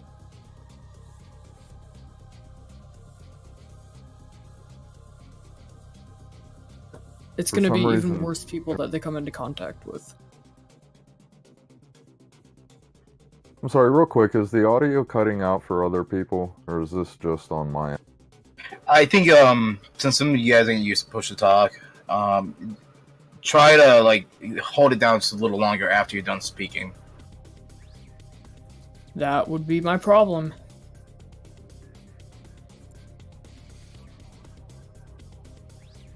I think Dragon was gonna say something. I don't know if you still want to. Oh yeah, I just hate these parents who just hand their children a tablet, and that's all that they're gonna just be raised by that or be entertained, just generally in that sort of sense. Yeah, it's frustrating. I will say, in one defense of that, there a lot of parents that do actually do a good job, but they do hand their tablet off because they do believe that like the YouTube channels they have them watching are good ones. There's a ton of good ones out there, but the algorithm and that kind of goes into Elsagate stuff. But I guess what I'm saying is, like, if a parent's gonna have something for a kid to watch so they can take a break, it's kind of unfair that they get all the blame for it, I guess. But yes, parents should be more aware. There's an incentive called Wait Until 8, which is wait to give your kid access, like free access to a smart device like an iPad, a tablet, a phone, until 8th grade. Because then they'll have enough maturity to know, like, have a better idea of what's right and what's wrong. That doesn't mean don't give them access when, like, you're directly by them, but wait until they can have one in their own, like, private lives until about 8th grade. Also, too, just real quick to add to the parental control. If you say take your kid's phone away and they're grounded from it, but they have a friend that stays over, don't be afraid to tell the friend, hey, you got to leave your phone down here in the kitchen on the counter or something. Yeah, definitely. Or, hey, I don't allow phones in the bedroom, something like that. Yeah, exactly, because they're going to get on their friend's phone and do it anyway. That happens so much, too. There's so many live streams of those kind of situations. Yeah, I'm willing to bet about 99% of the live streams that we encounter are unmonitored young girls in their bedrooms. Groups of girls, exactly. Yep, they're all hanging out, giggling in front of the phone. Exactly. And there's nothing inherently wrong about that either. No, there's not, but it's the people who get in there and talk to them, which is why there should be a parent present, or just don't let them use the phone if they're going to have all their friends over, because they're going to do it. That's what they do. I'm going to pull up the story of this one girl. Like, I think something similar happened. It was a group of friends, and she did a fire challenge. It's a really awful story, but I'm going to find it real quick, so maybe Reeves can put it up. Yeah, I'm showing that article right now. It's pretty horrific. That exact one? I'm sorry. The one that's linked in live chat. I'm sorry to interrupt, but I have to say that it's 4 a.m. where I live. So I have to get off for now. I'm pretty tired, but I appreciate all the efforts you guys have done, and I think it's a great thing that people still talk about awareness. And I'm proud to have seen this video, and thank you all for the chance of discussing this stuff live and not being afraid to voice your concerns. Yeah, thanks for stopping by, man. Always good to talk to you. Yep, thanks for staying up. Well. Good night. Yep, nice having you. See you, man. Alright, now that Val's gone,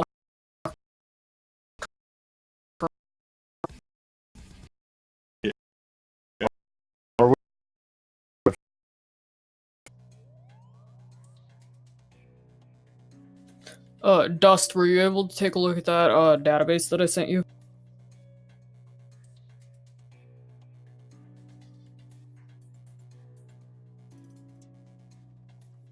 Who are you talking to?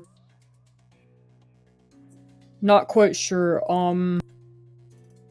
Dustpan. Oh, he's not in here.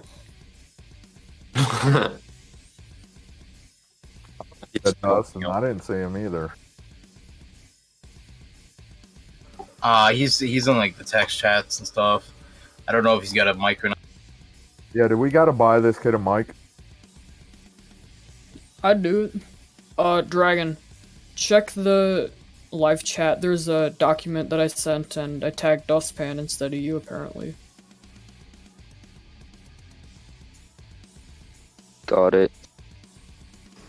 So I found that video. It's not even 2 minutes. I'm gonna play it on screen. 10-4.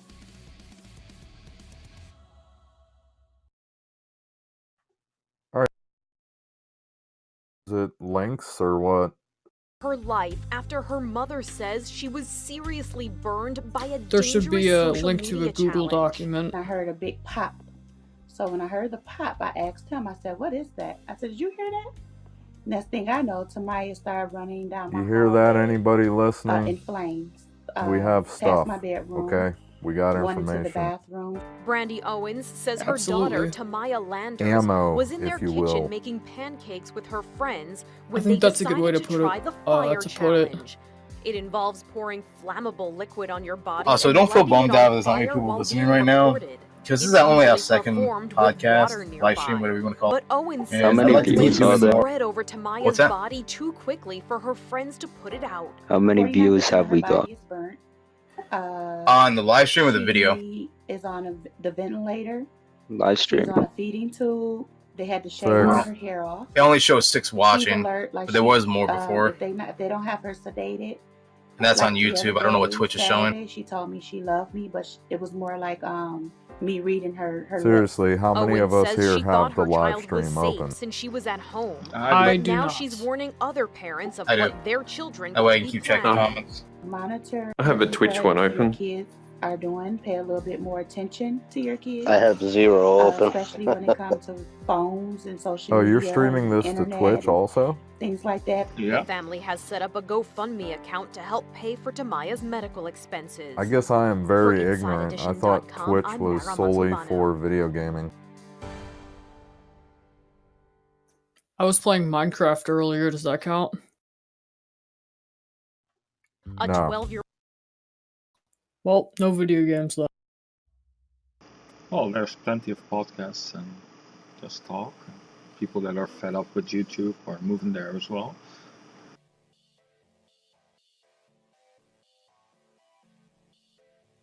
I honestly think that we should look into Stream Me as an option.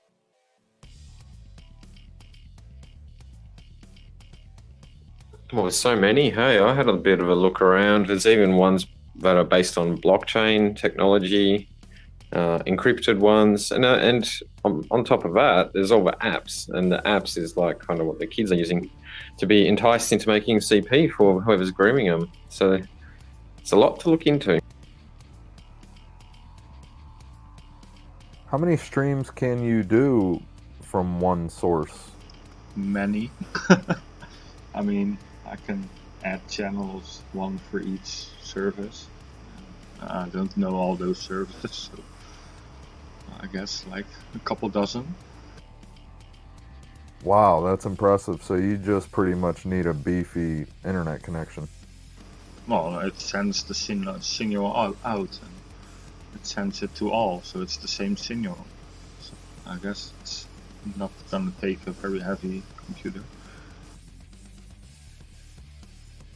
And what's doing that? Is that OBS that has that? Yep, OBS got it saved, and it's just one click on the button, and it just goes live everywhere.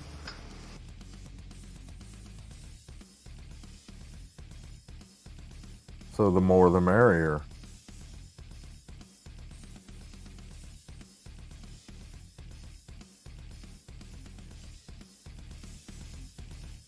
One issue I found with YouTube is its mobile app and its lack of ability to be able to report anything, from a channel to anything else. I have to imagine that a large majority of people viewing YouTube are probably on their phones at some point in time, and I find the way of reporting from a phone is just completely lacking, any kind of substance or any way to really get it done. It's terrible. Twitter's a bit like that too. Like, to actually go into the proper child sexual exploitation reporting screen, you have to put in an actual web address, a URL, to get there. And if you're doing it from the app, you literally can't do it. You have to go to your browser and type it in to do it. And from mobile, it's very hard. Well, yeah, to kind of do it easily and quickly and copy paste the links and the tweet. Yeah, exactly. I mean, it seems like they made it as difficult as possible for mobile users. Yeah, and well, that's the most used by their user base nowadays, because it's all tablets and phones on YouTube, and they're going live and that stuff, and they can't even properly report to people. That really needs to change.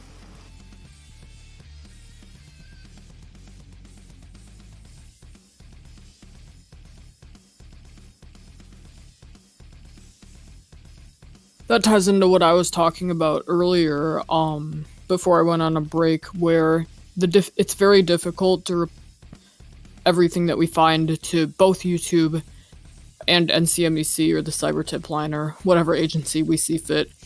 It takes a tremendous amount of work. And if YouTube would offer a way for us to immediately send a duplicate report, it would save an innumerable amount of time. Totally agree. And I mean, the more detailed you want to make your report and, include other agencies or other watchdog kind of groups, the more effort it takes. Like one report I remember doing, it took me an hour.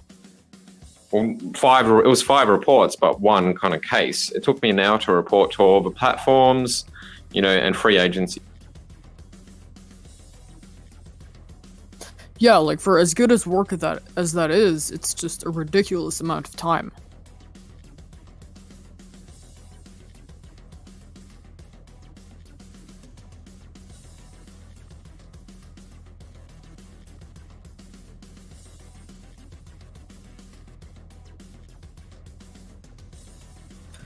A kind of centralized hub would be really good for that. So even if you do, it might not even have to be hosted by the social media site. Let's say it's a separate app of its own, and kind of might work like the OBS stuff does. And you do your report and you put in all the offending links, and it will find the most suitable agencies and as well as the platforms to report it to. Just one click, and it'll send it out that same report to every agency and watchdog and platform, which should be able to do something about it, which should be reporting it, which should be investigating it.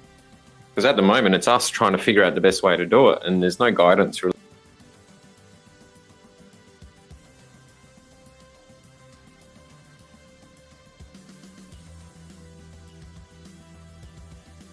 That reminds me of what happened with the interview that we did with the Trusted Flagger, where she said, kind of like timidly, I just very vividly remember this line, like, you're supposed to be reporting them to both. And just, that takes too much time. It's so much time. I'll do it, but I'm missing so much stuff because of the amount of time that it takes up. And after she said that, I noticed it became really prominent on YouTube when you do report anything to do with like abuse or immediate harm or child exploitation. There's now a pop-up that says, if you think it's really serious and pressing, make sure you report it to a law enforcement agency as well. Prior to being told that by the Trusted Flagger, I don't even think that would pop up, that kind of little screen. You're right, I think that was a recent addition.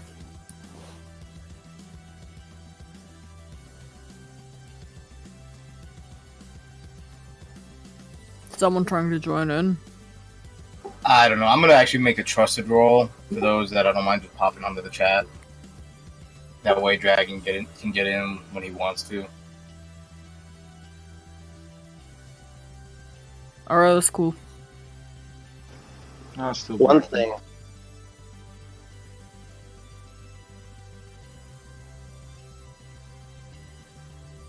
I was just going to say real quick, as far as, the pop-up saying report to law enforcement, if you're just not really a tech-savvy guy and you just happen to come upon something, on the YouTube platform, how do you know which law enforcement agency to report to? I mean, you can't necessarily call, your local PD necessarily if the video is, screaming in another country. So I don't know. Yeah, I think that's a good point to make as well. And throughout our experiences in reporting, we still don't really know which one's the most effective. So I've been starting to report to the Australian E-Safety Commission, and this morning actually they replied to me on a report I did, which that's the first time ever any sort of online child safety organisation or governmental organisation that's got jurisdiction in this kind of area, online child safety area, to investigate further and refer to law enforcement has ever got back to me. And, I could tell that they actually typed it out. But what they did is they kind of replied and said, we looked into it and we didn't think, the images were too unclear to tell if they were under 18. and I can't remember what it was that I sent to him as well. So I'm a bit like, but even that response is something far more that we've ever gotten before, you know, from reporting to countless agencies and police and everything. Yeah, and I'm glad you got that message. That's awesome. Me too. Like, you know, it wasn't really a message I was glad to get with the content of it, but the fact that someone looked into it is so relieving, because we've been doing this for how long now and getting no responses from anyone. God, what, at least a minimum of 2 years? I know Exposing Exploitation has only been around for about a little over a year now, but, you know, working with IYT, investigating YouTube, you know, we've been reporting this stuff for at least a minimum of 2 years, if not longer. Oh yeah, I mean, I remember hitting the report button a ton of times during Hurricane Harvey, and you know, nothing happened back then, and it's still nothing is happening now. So it's been quite some time. And personally, me being in Exposing Exploitation and really getting involved in this process, it's something I want to work on as a goal, is to show and provide examples of where there is accountability in this process, because we're not finding any. You know, we make a report out of concern that crimes are being broken, or, you know, there's something really serious going on with the threats to a child online, and we just don't know if there's any outcome from it. Like, that's kind of unacceptable in a way. We're trying to do the right thing. How do we know that it's even been considered or looked at? We don't. And I think that keeps people from, you know, doing what we're doing a lot of times, because a lot of people could be fired up about doing this, and the lack of feedback I could see is possibly pretty discouraging. Hey, real quick, what do you guys think made Matt's original video go viral? Because I got it literally the day he posted it. I think it was a combination of factors. I think it was the timing with like that imminent adpocalypse too. I think that it was just so outrageous that a platform would do this sort of stuff and host. Well, I guess what I'm really trying to get at is, how did it get through? You know, why would YouTube allow that to gain exposure? I have no idea. Well, there's a few theories, and I mean, I got to look into it more. I'm actually creating a timeline of what happened. From what I can tell, Matt released it at like midnight on the 17th of February, and he did that so it would get, and he posted.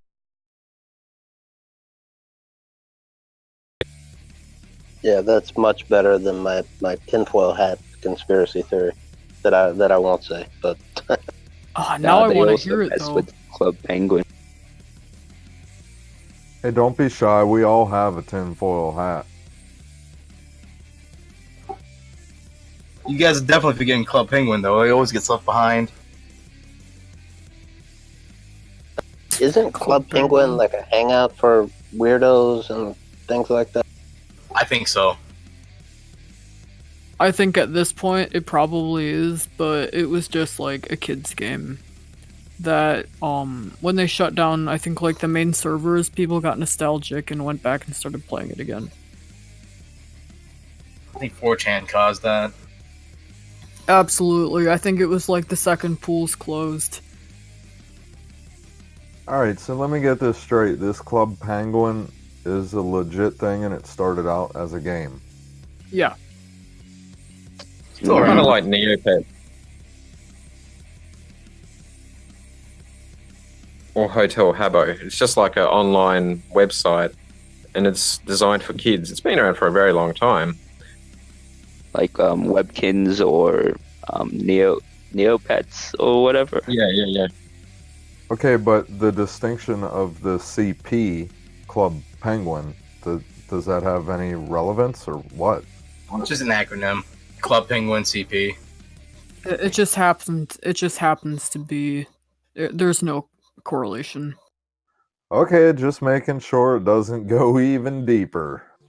Oh, it probably does. I don't doubt that there's people using Club Penguin to coordinate children stuff. Okay, Well, so in saying there's that, reasonable suspicion there. well, wherever isn't there reasonable suspicion, wherever there's kids online, there's always going to be that threat. And in places where there's the most kids, that threat is the biggest. In particular, look at Roblox. I was just Minecraft. about to mention that. Hey man, I'll tell you what, guys. I delved into VR for a little bit. I had one. It was called a Windows Mixed Reality headset made by Lenovo. It's pretty cool, man. I'm like in this big gym where you can do all this different crap. And there's all these kids around. I thought it was great, man. They thought I was fun and funny. It wasn't weird, you know, but it makes me wonder now, maybe there is some weird stuff even in that realm. Yeah, definitely. If you can if you can mask some sort of personality, you can gain a following of.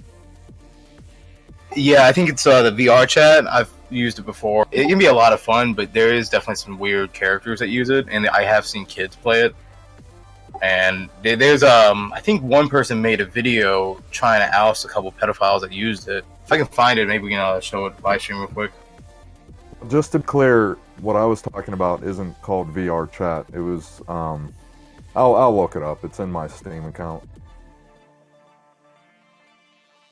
Well, I think that it's important to note that wherever there are kids on the internet, fairly unmoderated, there are going to be that sort of people.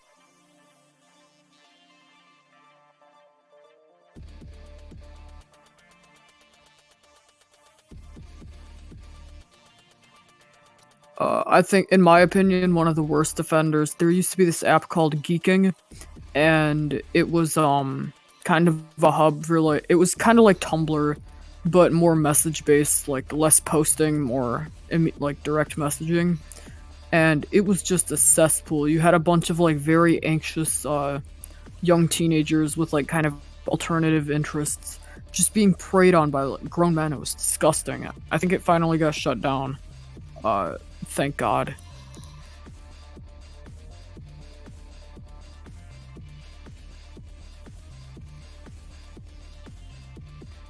I'm sure that won't be the last kind of deal like that, or say any kind of app. I'm sure there will be plenty more out there that people will create, and it will just kind of attract these type. Yeah, it's just like a hydra. You cut off one head, you find two more. Well, just as like a side argument, what's creating these perverts, do you think? Do you think it's just, something inherent, mainly in men? I don't know. I guess there's some perverted women too. But I guess what I'm getting at is, do you think like pornography in general is creating that, or do you think that's just something that the pervs have access to anyway? You know what I mean? Were there always pervs, or are there more pervs now than ever before? What is it really? I'll tell you my theory. I think it's a parent complex. I think there's a lot of people that don't have, a significant other, and they're not creating a family, and they want to be a parent. And that's why we see a huge influx of what people call virtuous pedos. Like, they don't want to hurt the kids, but they just want to crap. That's all the stuff they say. And I feel like it's some sort of parent complex that's becoming more of an issue because of how the current, how things are currently. Right, which is why some of these guys are like, well, I'm just talking to them. I'm not doing anything. But meanwhile, people are wondering, well, what are you doing talking to a little kid, man? Oh, that reminds me so much of, there was this guy that got passed around, like, the internet blood sports for, I don't know if any of you guys know who Mr. Mediker is, but he made a series on this guy called Jonathan Ross, and he just epitomizes everything you just said about, like, watching, well, the conversation started with, he just happened across the stream where this dude Ross was talking about, like, he was watching videos of, like, kids in bathtubs on YouTube, the same sort of stuff that we report, and he said he was watching them, like, because I want to be a father. He's a complete degenerate piece of shit, as it turns out. He worked at an elementary school, made threats about, like, raping girls and school shootings. awful person, but it just epitomizes like what is the type of person that watches this stuff. That's the type of person. Well, he sounds like a typical father figure to me. I'm just kidding. I tend to think that it's more psychological. Kind of being born, with your wires crossed, if you will, plus a combination of possibly being abused in the past. Because if you look, throughout history, there's always been kind of very strange, pedophile rings and whatnot, and even going back to the 80s, you had the Franklin Credit Union scandal and things like that. I mean, and I generally don't think that pornography is the main issue here. I think it's something that is just gone entirely wrong in someone's head, to where they are now, instead of being attracted to women of their age, they're attracted to children.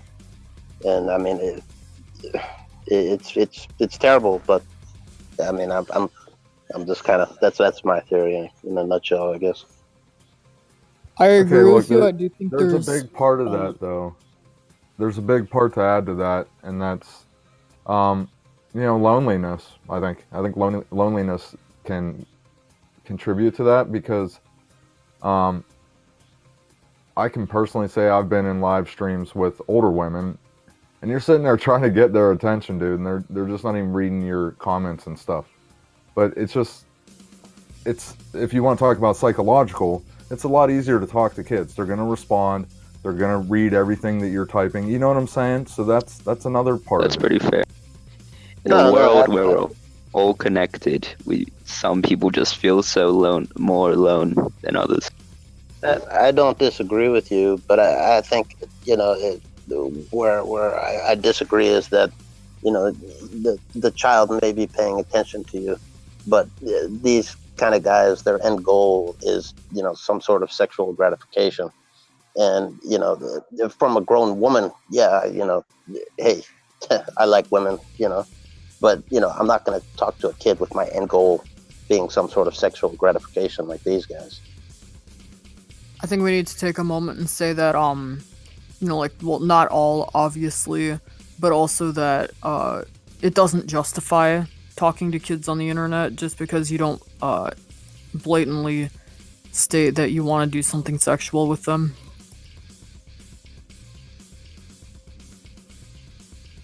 No, none of this talk is supposed to be about justifying any of their behaviors. It's about raising awareness and what we can do together as a society to try and keep this stuff from happening, So we got to explore all avenues.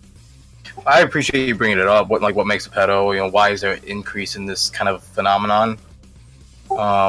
I think you all are making really good points, but I think one thing we're also really not talking about is technology. And we have in the past, but right now, technology, how easy it is to have access to these phones, and how social media connects literally everybody just in your own room. That's created a huge issue.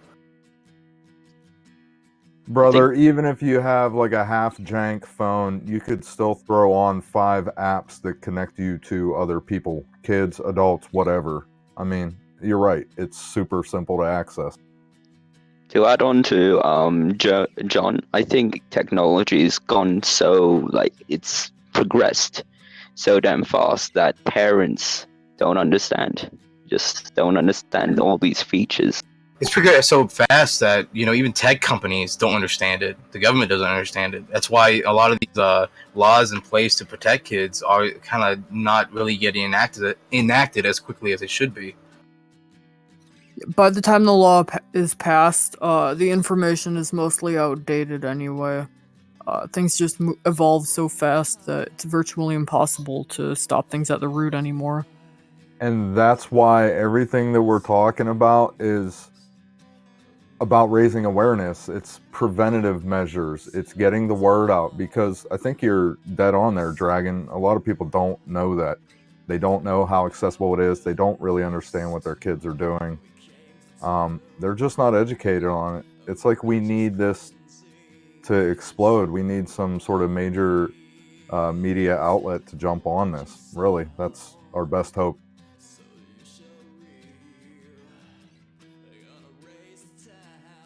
Yeah, it's a funny one to try to deal with this kind of problem and lack of awareness, because a lot of people don't know, like you said, especially parents, they think that sort of behavior and activities occur more in places like the dark web, but the dark web is pretty much a honeypot now and infested with law enforcement that have complex operations monitoring what goes on to do massive stings. And a lot of them have come onto the clear web and social media platforms that previously may not have had as much of this kind of exploitation and grooming going on them, but now it's infested with it because there isn't that awareness. There isn't any kind of sort of strict measures or educational campaigns that address that problem clearly and coherently.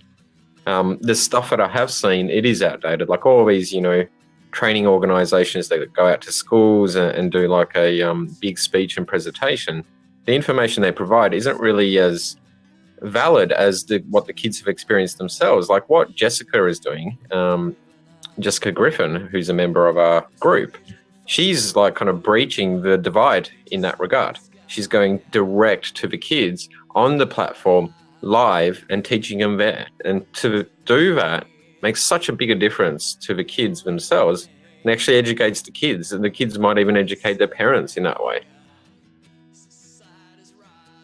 Yeah, and like whenever I look through the YouTube live chats to add stuff to the database, and like mostly the tabs on Pretty Girls are awesome.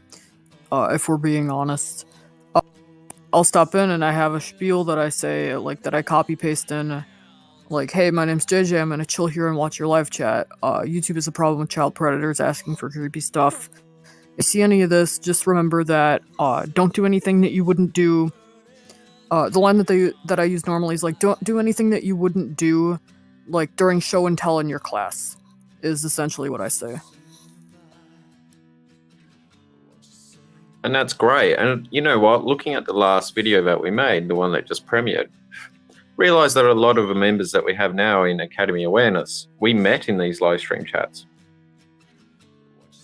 Because we were all trying to like intervene and protect the kids. And I find that kind of really special in a way. Like we were in the trenches and we found allies amongst each other, and we all kind of realized the problem and getting closer to explaining and defining it so we can educate others.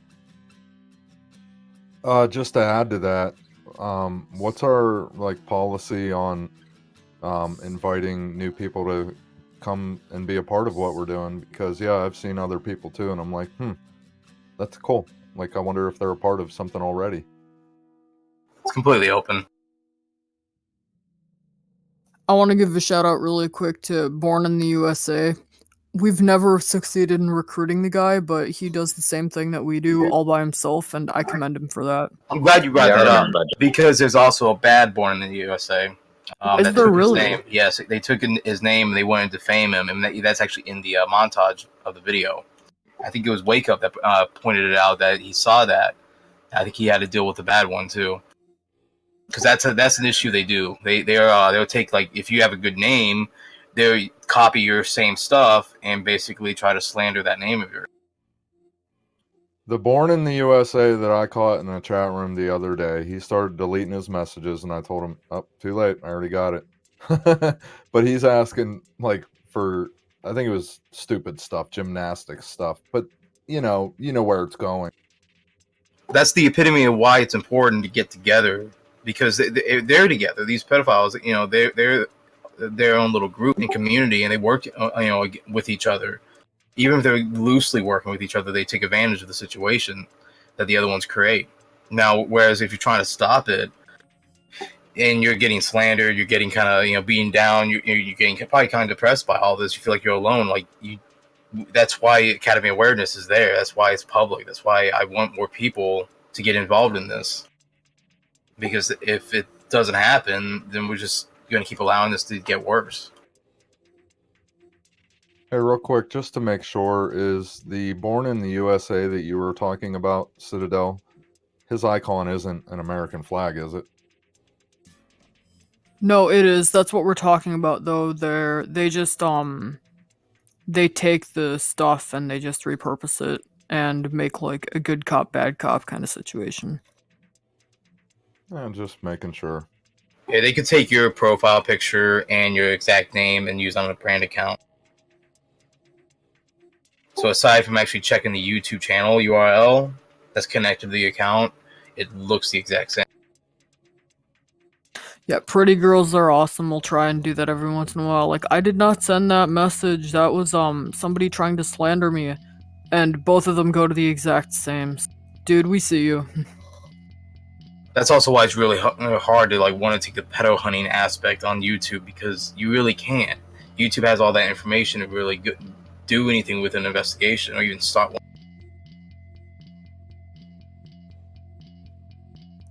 Yeah, absolutely. So I'm glad you brought it up, because that was a really good point to kind of, bring up to all you guys, because yeah, that happens all the time. And it's just a confusing mess for the kids. I was just trying to live stream. I kind of want to mention something that Jessica brought up as well. Because what we used to do, I think it was around the time that the Times UK did articles on GroomTube, and we kind of discovered them and read about them. We all kind of went into the live streams and started reporting. And as soon as we did, the live stream would end and sometimes the kids' channel would be deleted. And, then they make it again and they get really sad and they think that they've been copyright struck and they don't understand why. So Jessica has to explain to them, it's actually this thing, this kind of evil creeps called pedophiles. And we're trying to protect you. And this is how YouTube was doing it at that time, just striking them down without telling the kids what's going on. They feel like they've done something wrong and they feel guilty about it. Yeah, I'm so glad she's working with us, honestly. She's just... Me too. It's really given me a different perspective on it and try to make me focus more on the education, because I'm way deep into investigating and researching and publishing all my findings. And in doing that, the audience is kind of made distant. Dust Panda brought that up too. Like he said, we should be going back to the roots, in a way, of where people are most likely to congregate online and share their concerns. Places like Facebook groups for parenting, certain blog sites that are on the same theme, things like that. And it's something I've been neglecting personally. And to have someone like Jessica come in, who's a mum, and, really get in there and try to do her best and educate people, children, just from her own actions, really inspired me and changed my focus a bit. I think she's got a pretty unique perspective as a parent as well. I'm just gonna take a guess that most of us are unmarried guys, or married without kids. So it's good to have somebody with a different perspective. Absolutely. Imagine an army of Jessicas on our side. That would make anyone tremble. Yeah, moms are the most horrifying beings on the planet. I'm a parent myself, so I mean, it really gets under my skin seeing these kids being exploited like that, because having a son, I can imagine, I don't even want to imagine it happening to my son. So I definitely feel that's a big motivator for myself. Yeah, and I don't have kids myself, but I do a lot of work. I teach summer school, and I've got a little brother, and like, if that stuff were to ever happen to him, I really don't know what I would do. Yeah, it's hard to kind of place yourself in the shoes of someone who's got a direct link to, say, a family member that's been affected. Everything kind of changed for me when my brother and his sister-in-law had a niece. Well, they had a child, and that's my niece now. Like, it really changed the way that I feel about it, because there is skin in the game, so to speak. There is something that you're fighting for, not just for, say, YouTube's doing the wrong thing, I hate pedos. There's an actual personal risk to your inner circle. Yeah.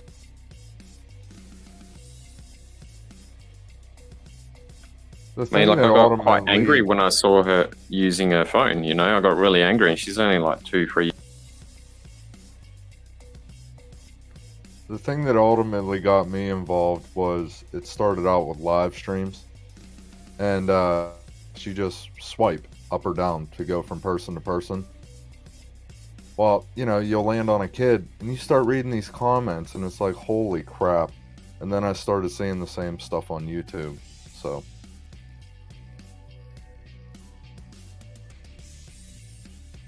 I think I initially got involved because, like, I was just promoting some, like, whack job that I found on 4chan for people to look at, and, this stuff got brought up, so I was like, there's no way that it happens that frequently.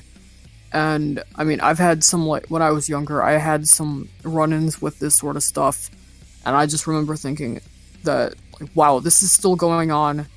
There are still kids that are falling victim to this sort of stuff, and it's just awful to look at.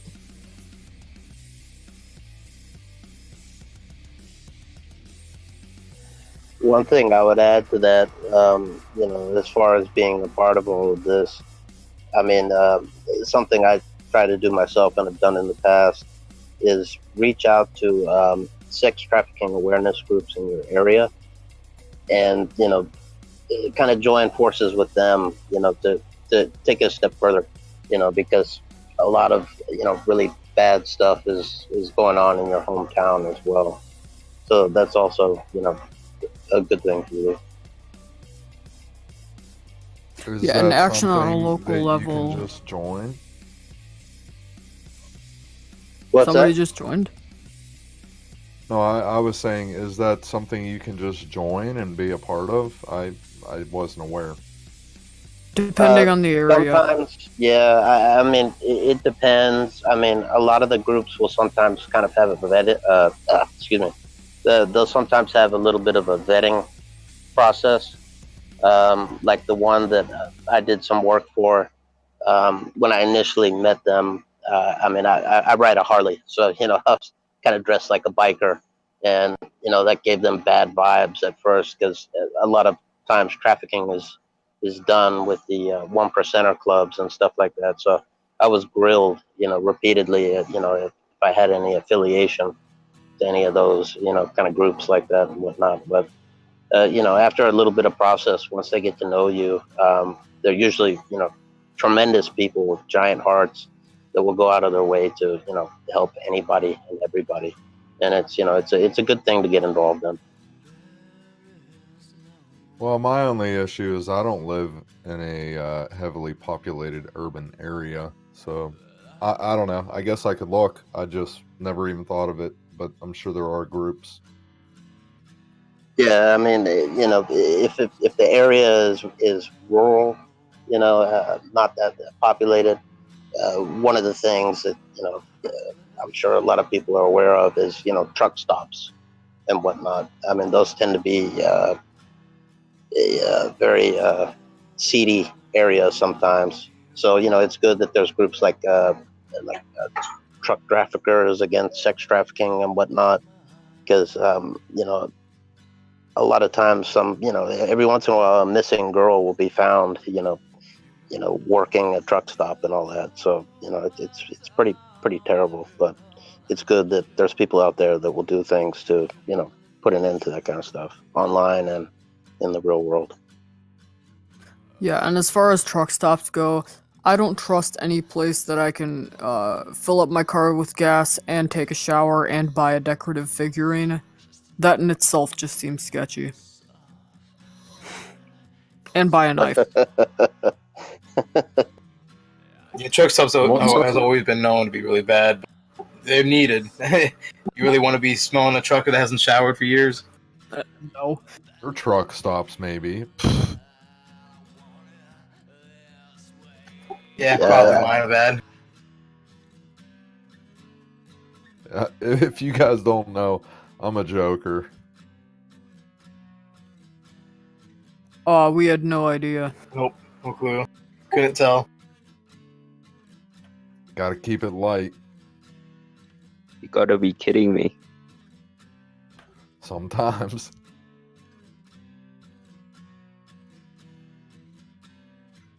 Man, we need like specific topics to talk about though, you know? Like a show.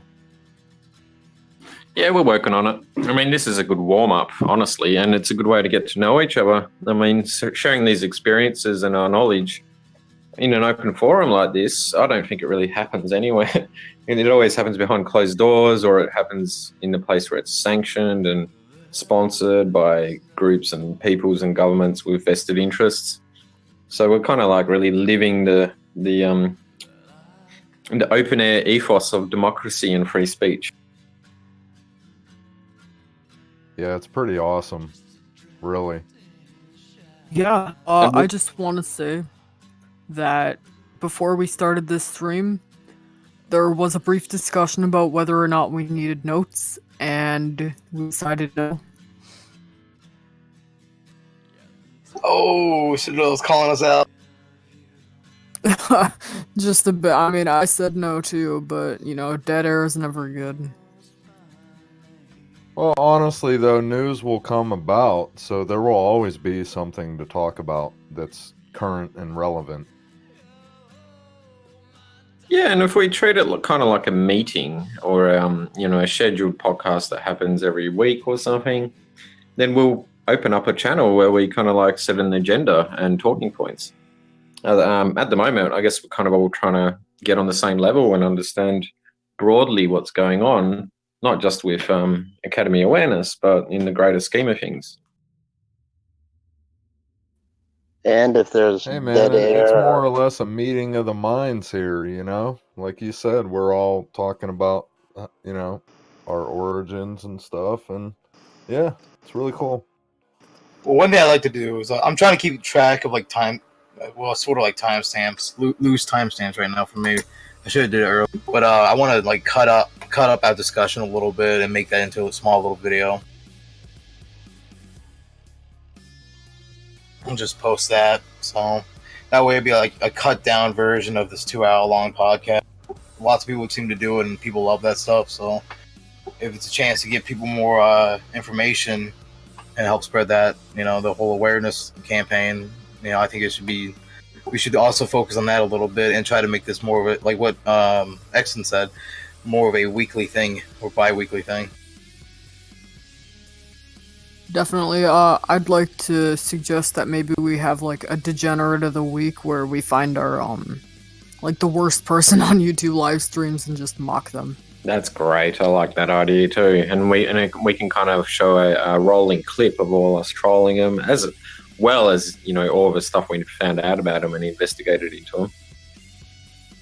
Yeah, and you know that it's good for publicity, but also, you know, it's a morale boost. Yeah.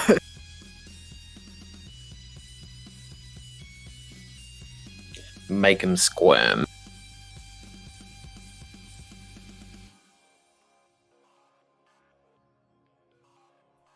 I mean, since we're all here, I was gonna say, I guess, what do you guys? This sounds like a fucking job interview question, so I apologize for that. But I'm kind of curious, like, what do you guys feel are your strengths and your weaknesses as far as looking into this kind of stuff and investigating it? That's a good question. I don't think we've ever actually been over that. You first. Well, I mean, you know, for me, you know, I'm not very computer literate, but the one thing I can make up for it with is real life experience. You know, I can go on and on for hours with, you know, my involvement in, you know, anti-trafficking groups and, you know, doing physical security work and stuff like that. You know, that's kind of my main strength, you know, that I can bring to the table, you know, as far as this goes.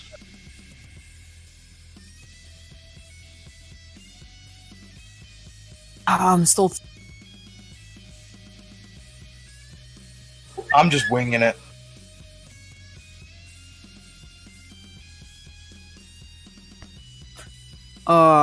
I'd say for me, I do a lot of work behind the scenes with like reaching out to parents when I can find them, and kind of focusing on more of like the restorative parts. So a lot of the time, like with the Hope case, I was able to get into contact with Hope's mother, and I directed her towards like, here are some resources that you might want to consider, like to recover and like to move on with your life from here. Of course, I have the databases and stuff that I run, so that organizational piece and collecting evidence.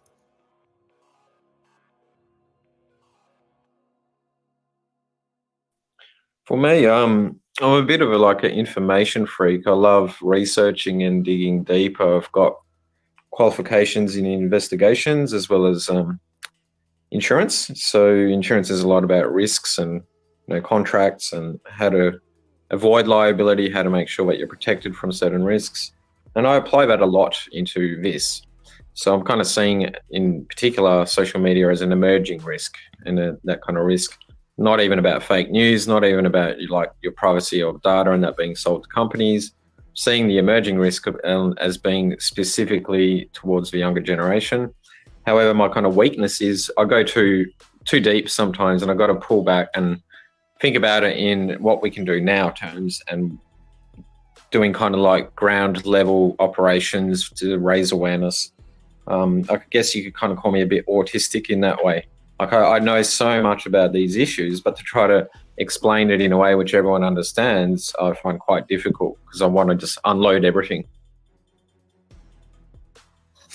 Yeah, I've kind of brushed over or tried to avoid talking about my weaknesses. I have some very severe social ineptities. For as bad as I am with technology, I'm probably worse with... I would be like the worst person to have on like public relations or outreach, like advertising for EE.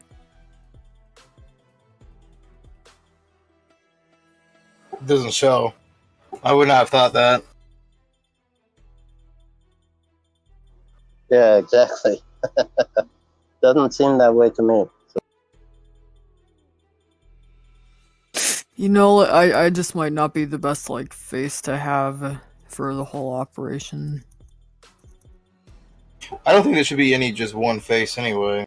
Nobody should bear that much of a responsibility because it's really not about us. It's about the kids being exploited. Yeah, absolutely. And those generally being exploited. So that's more of the face than us. I'll do it if I have to, though. You know what? I think that my cat should be the official face of exposing exploitation. They could be the mascot. The mascot.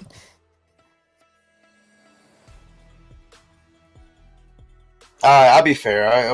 What am I good at? I'm not good at much. I'm just a jack of all trades. I know a little bit of everything, and I suck at everything, so... You have a very positive attitude. No, I get what he's saying. He knows a lot of stuff, but there's still a 50-50 chance he might break it and not fix it. Yeah, probably. So yeah, if it's broken, well... If it still works, even if it's broken, it's fine. Hey, it's fine. Just look up another video. What do you do when it broke? Exactly. What you do when it broke. Don't you love my English? I'd say I'd give you more credit than that. It's at least like 65, 45 or... Well, I just recently started like practicing video editing and stuff, so that was a completely new territory. I went to school for like criminal justice and stuff like that, and that's kind of how I started going into this field, I guess you could say, because I saw all the crimes being committed, and it's so blatant, it's so rampant, and nobody's really talking about it, really trying to make it an issue or find solutions for it, and then we just let these companies get away with it. And that's something I'm just not going to accept. So, did you go into, like, insurance fraud, or... Me? Like... Alright. I did, yeah. That's in particular why I decided to try to pursue a career in investigations because in my last few roles, I was the claims manager. So if you're trying to claim on an insurance policy, you come to me. So much fraud was occurring. And then again, some of these claims were horrific. You get sent photos of, in the place I worked for a lot of not-for-profit and government agencies, like housing, halfway homes, women's refuges, Aboriginal corporations. And you get sent photos that literally give you PTSD when you look at them. People just live so badly. We're trying to put in an insurance claim in on a house, and the house is just like in this most fetid state, and there's like children's clothes strewn all over the floor, covered in mud or feces, and like it's revolting. I don't really want to talk about it. Sounds like my place before I moved in and had to clean it all up. Yikes. Hey, I got a house for free. I'll clean it up. That's not bad, dude. Free? Shit. Free 50 Yeah, what's the free. catch? I had to pay a title transfer. That was it. Wow. That's it. Yeah, but I know where you're at, and it's not really. I'm guessing you probably live in one of the areas that ain't too populated with businesses.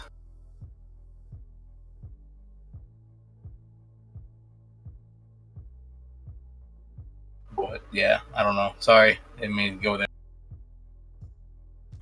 What you talking about, Willis?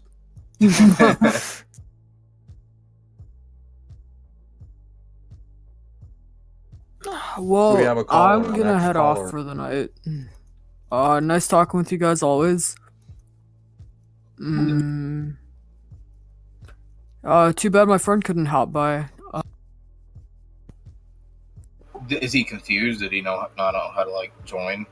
He might be the only person worse with technology than I am. Yeah, you know what? I'll give him the trusted role and just message him, see if he wants to pop in right now. He should just. Yeah, you can if you just want to go ahead and give that account, like the trusted role, that's my account. It's registered one of my email addresses, so. Yeah, I just did that, and if he wants to just Awesome, hop in, he can. Yeah, I'll give him a call. It's- In a minute. You don't have to be pushy. I don't know if we're gonna go too long, since we didn't really get anybody, wanting to ask us any questions. We might again next week or later. I want to try to make this more of a weekly thing if possible. That would be awesome. Actually, my brother had a question. He asked, he told me to ask you guys, if you glow in the dark. Depends. Alright, I'll give him that Sometimes. answer. Hi, Eric. Only my blood glows in the dark. Alright, good to know. That's all I got. I gotta, get off, so.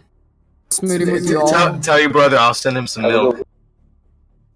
Alright. Yeah, nice Good talking to seeing you. Thanks Citadel. Take it easy, guys. Later, Bye-bye. I had to say bye twice because I didn't push down the button first.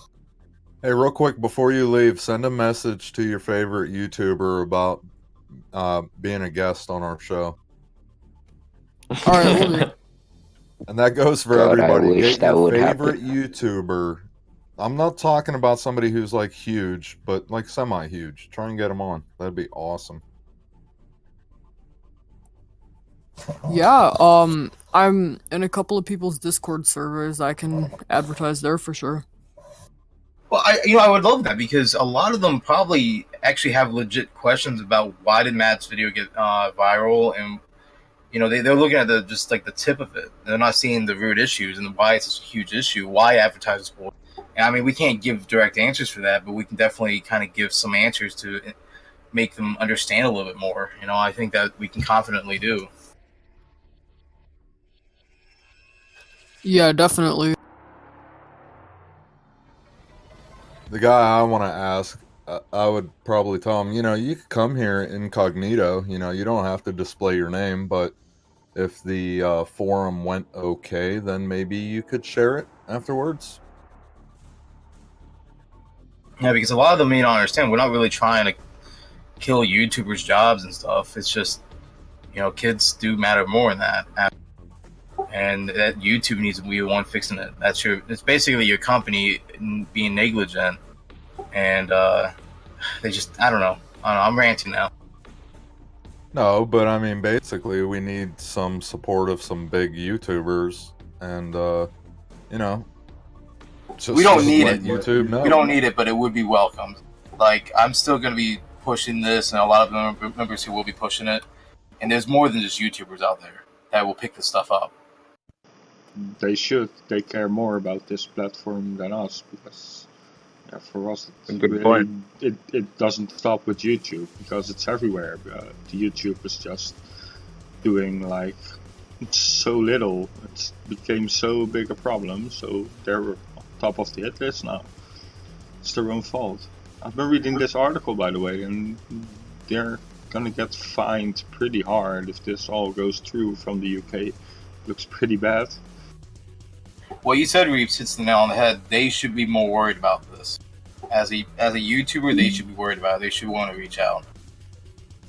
And the fact that we have, almost for like, say, 6 months, done what you suggested, YouTube Wake Up movement, and got a no response, it just indicates to us that the majority of, don't want to say they're cowardly, but their vested interests in being a YouTuber. They've got a career now, and they can sit in front of a computer and a webcam and a microphone and make money very easily. And they're just kind of terrified of that being threatened or questioned. And part of me thinks that what Matt did made him realize how kind of tenuous that career is. Like, they've got a whole career based on one platform. If you've got an actual skill set, you can take that anywhere to any employer that will take you. But they're so embedded in their career on YouTube, they kind of can't even see the problems outside of a perspective of someone who isn't a YouTuber. All right, my whole thing with YouTube, and here's what I'm hoping happens. I hope this gets big enough to where it's going to be a matter of taking sides on the argument. And I don't think you want to be on the other side. You know what I'm saying? I do. And what we're seeing now is that, YouTubers are on the other side. Not one of them has really considered what the problems are, what the future might entail if these problems aren't dealt.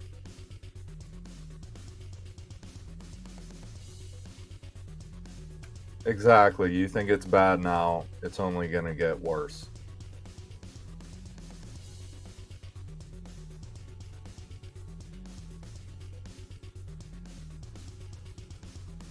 Yeah, I mean, and YouTubers, they have a lot of influence, and a lot of kids really they look up to a lot of these YouTubers. They want to be YouTube stars. And that's the problem, though, is that they want to keep live streaming, and YouTube as a platform for the kids are not curating their platform to be used by them. And the YouTubers, I wish they would speak out against YouTube much more adamantly to help fix the platform if they really care about it. You start demanding more transparency, start demanding more communication with your community, your YouTubers that actually have a following. Otherwise, they need to start thinking about moving on and building a new platform, or, I would say building a new platform, building a new YouTube, basically. That's what I would really advocate. But see, just to lean back on, YouTubers in general, I mean, what about the ones that have already made it? Like, dude, you have nothing to lose, okay? Like, you can afford to join in this fight, you know what I'm saying? Well, let's say you took 20 big YouTubers, like you said, just 20 of them, and there's tons of them. But I think 20 of them that have at least 1 million followers or something could make a significant platform that could probably compete with YouTube. Oh, the only problem is getting a hold of those people. Well, I mean, they'd be competing against a monopoly, but it it's only going to take a certain amount of time before YouTube is going to face legal consequences that's going to damage the platform so much that it's actually going to affect the YouTubers themselves, and their livelihood is going to suffer from it.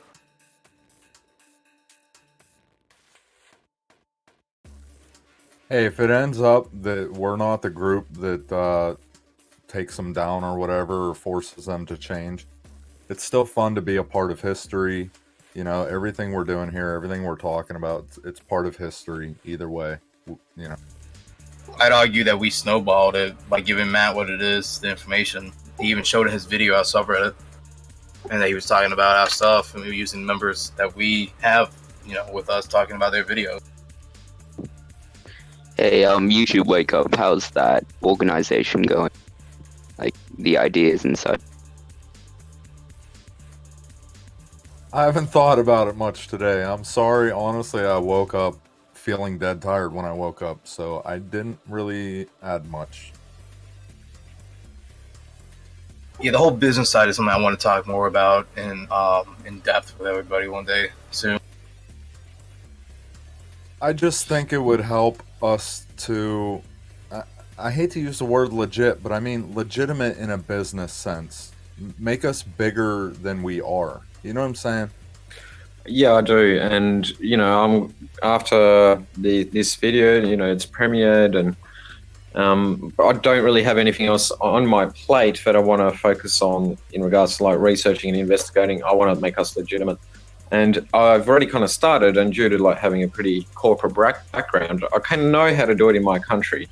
But even in saying that, trying to become, say, a not-for-profit, eligible for grants, you know, all these other opportunities that do present themselves to you when you are an actual registered organization of some sort.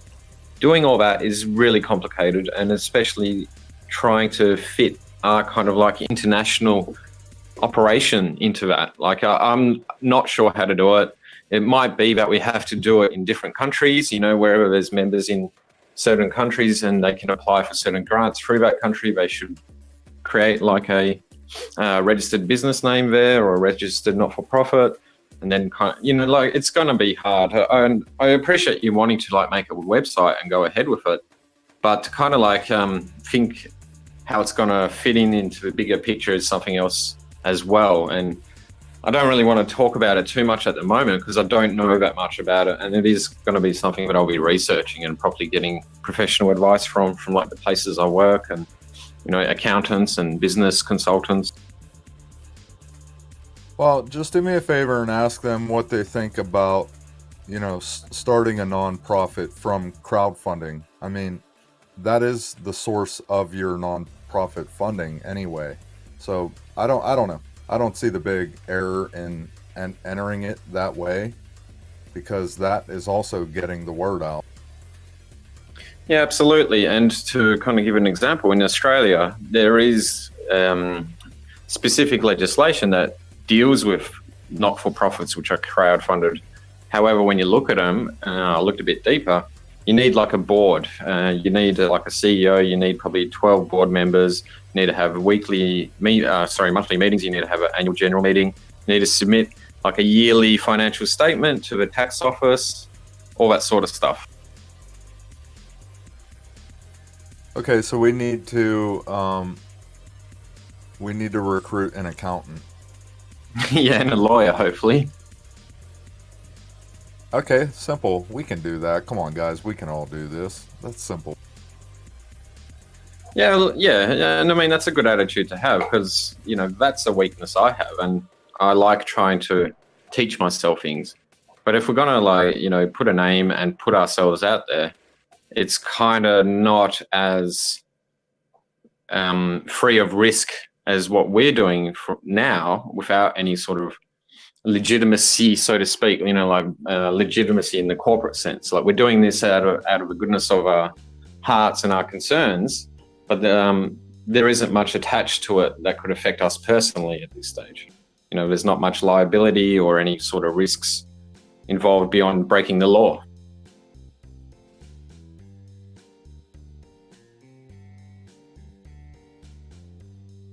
We should definitely discuss this more later, though. Yeah, I'd love to. And that's something we will need an agenda for with notes and whatnot. Because I'm with you, Wake Up. Like, that's something I think a lot of the older members here, I can vouch for, that would say that, yeah, they've been wanting to see this become more legitimate, and it's something we really want to do. I mean, if we plan it right, we can show a lot of backstory, put it on screen, talk about it. Yeah. And there's news coming out like every day lately.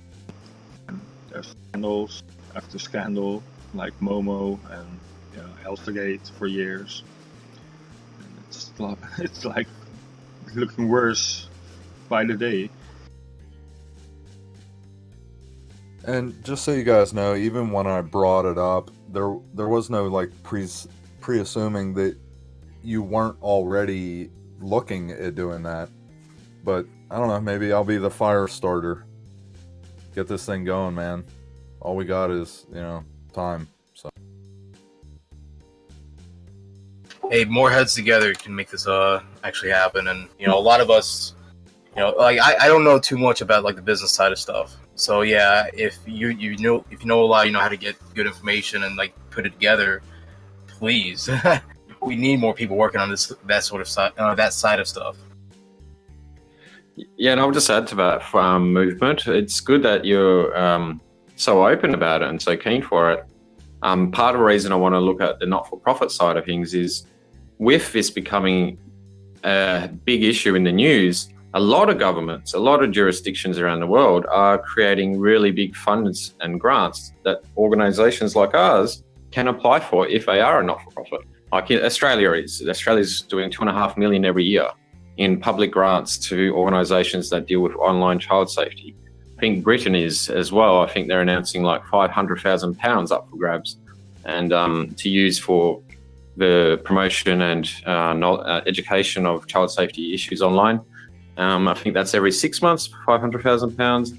I think the US has something as well. I saw on the Department of Justice website. Like, there's plenty, and I think looking at that as a way of being able to sustain ourselves and expand what we do and become more professional should probably influence how we go about creating an organization too. Because I don't really want to be a business. I don't really want to sell anything. No, it's not about that. But at the same time, it probably would help if we designated ourselves, like what our part is in all of this. I know you guys, a couple of you sound like you're some serious detective types, and that's great. That wouldn't be my part in it. Mine's more the creative aspect of how to go about this, I guess. And that's what we need. Talk about that later, but we need that. We need specializations. We need people designated something they're really good at. We've kept it in like in AA and stuff because it's an open project to the public to kind of get involved, help spread awareness. It's kind of like free for all. You pick what you really want to do. But the more inner workings, we need to be more specialized, more professional at what we're actually good at, and monopolize on that to make this really succeed. Well, you know what too, like if we did get into the website side of things, we could buy like several domains and have them all lead to an AA channel. You know what I mean? Well, most of us are we did a lot of the work on expose and exploitation. That's the core, that's where the video got published. That's where a lot of the research is, and investigating YouTube was a branch between that. Investigating YouTube has a lot of the other content of the videos that we can showcase and show how long we've been working on this side of stuff. AA was a way to kind of just be a public atmosphere, and that's why we have that being hosted so that the community can kind of get involved on that. So we'll have to bring you into I don't know. Yeah, no, John, I think you and I, or me and somebody, should just have a one-on-one sit down just to fill me in on where we're at, because I'm actually at Investigating YouTube's channel on YouTube, and I was going to ask you guys, do you know anything about them? And then I saw here at the top it says Exposing Exploitation, so fill in the blanks. Yeah, pretty much that's where we all kind of started from. And there was a lot of members that got involved in that, and we created videos there, and that was due to the Elstergate phenomenon. Hey, you know what? I've actually seen this channel before. I had no idea. I've seen this channel. I've been here before on Investigating YouTube. I thought it was awesome. That's awesome. That's good to hear. Yeah, we've been with them since day one, and a lot of us have, and you know, like I'm pretty proud of what we've been able to accomplish with that. You know, spreading that kind of information. That's what I really want to be able to showcase to people. Like, we're being very educational about these issues to spread awareness, and I think that's an extremely powerful tool, and it's something that we can really showcase. That as the main specialty. Yeah, the videos will be out there, like Investigating YouTube. It's still happening, and those videos, you can watch them, and they're still tackling the same problem, and it's all happening. So even after 2 years, our videos will still be up, and yeah, people will see them. And like we found the ones from 10 years ago, they will think like, damn, this has been happening so long, and YouTube has been doing so little. And yeah, it's just, it adds up. It's another drop on the plate.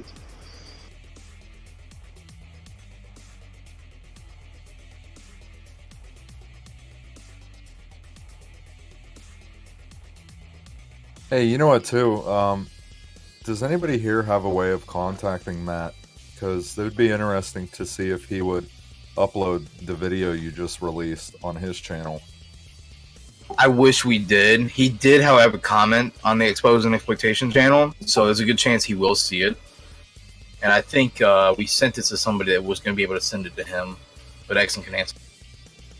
Yeah, kind of waiting to hear back on that, because I understand Matt's position. He's probably, he got death threats over this and pretty much ostracized from the whole online community, and people doxed him, probably found his address and started sending pizzas or whatever to him. So I don't want to kind of gang pile on him or add pressure or make him feel that we've got anything to do with that. He kind of knows who we are, and he knows that we don't. But when you're in that kind of fragile state, you'd probably think that of everyone. Yeah, but by the same token, this video, I think, serves in his favor, in defending him. So, I don't know. Yeah, I'm working on it. I'm because, I'm in contact with a news organization that's in contact with him.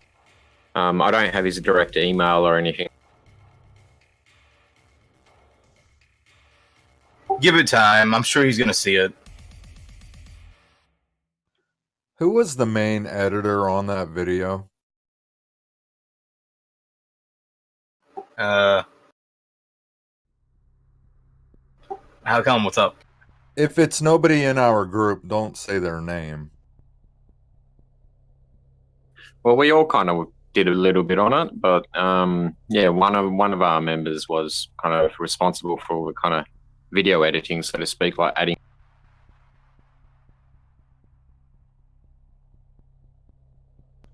I just thought all the effects and transitions and everything was done very well. Yeah, we're all pretty proud of it. Like I kind of was over the moon with my part that I played in it, and to see it actually all come together into one video, which members from all around the world had input into making, is really kind of special and unique, and still trying to get to terms with it. That live stream montage at the end, though, I did a lot of that part, and like, holy crap, that's hours and hours of content. Fast forwarded so fast. Like I put up to like 1,000 some speed. Yeah, I played it flow today, and it's still readable, and all the stuff that's on there, it's like so much, and yeah, it's really crazy. The editing on that was well done. It was like, and the music, of course, which was Matt's work. Hey, just out of curiosity, does every member that's here right now have a active Facebook account? No, not me. Not really. Yeah, not really. I mean, I got one which I use as a stock account, but I don't really even use that. I just find Facebook a pain. It's just very laggy and full of ads, and my ad blocker goes insane when I. Yeah, I know where you're coming from. If you have like social media and your real name attached, just put it away. Because there's always those people that want to harass and death threats and all that.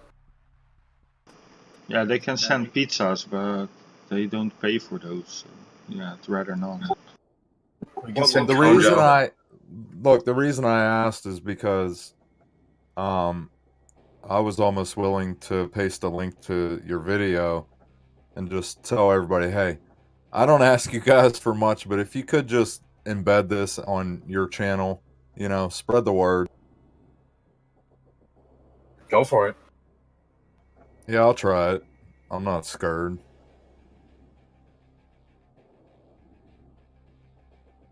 I mean, that's the thing that Matt, I think, messed up on, is that he exposed himself to be attacked as an individual, whereas like the whole IYT, EE, Academy Awareness, these are all communities and groups of people. It's not just one person. Even as you can see in this live stream discussion, we have different opinions on certain aspects of what we see and how it should be handled. But overall, you know, we can see that this is a problem. So it's kind of hard to attack a community over just an individual, and that's why Matt was such an easy target for people.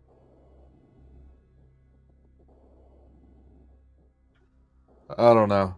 I've posted all kind of crazy stuff, Alex Jones stuff, you name it, in the past on Facebook, so I don't think anybody would see what I'm posting is out of the ordinary anyway. It's fine. I appreciate it. I appreciate you posting it.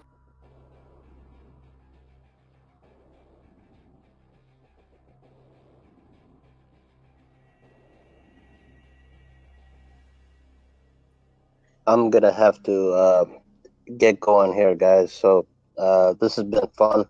It's been great talking to everybody, and I hope everybody has a good night. You too, man.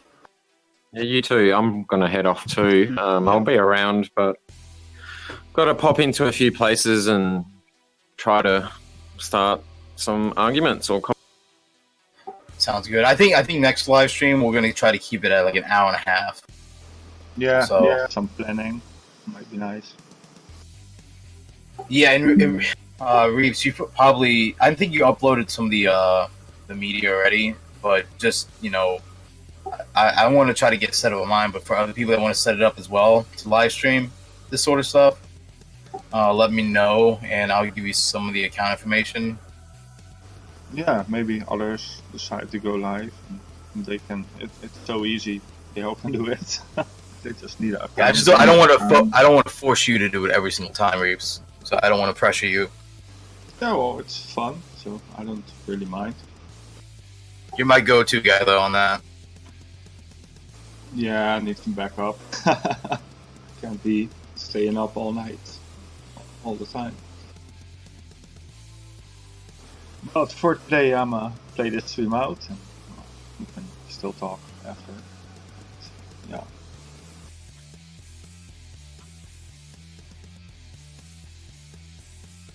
Anything else you guys want to say before we all pop off?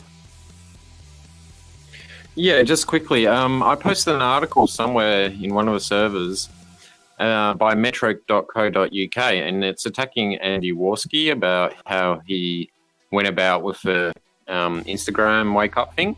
And the guy who's doing the live stream is actually the guy who wrote the article. So I'm in his server, and I'm going to try to actually talk to him because I think it's really important that his view is heard. Like, he actually wrote a very good article, even though Metro is kind of has a reputation for being clickbait. They still published something which looked at, Andy Warski, what he did, the kind of issues around it, and, have it trying to, I won't say profit, but have it trying to create a product out of pedo hunting. That sounds pretty interesting. Let me know if you get in it or not, if you need me to help you out. Yeah, will do. In saying that, I'll bid adios and roll another cigarette and get ready. Good luck. Yeah.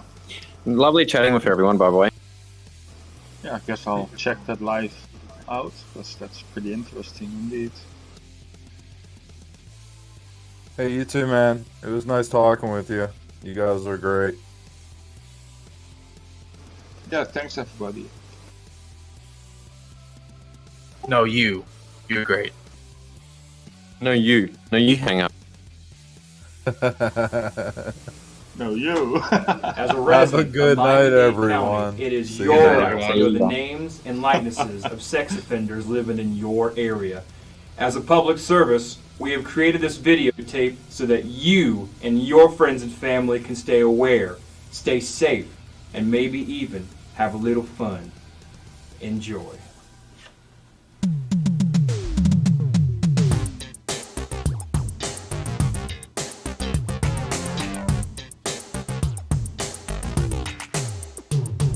State of Florida has asked us to disclose our sexual crimes to you.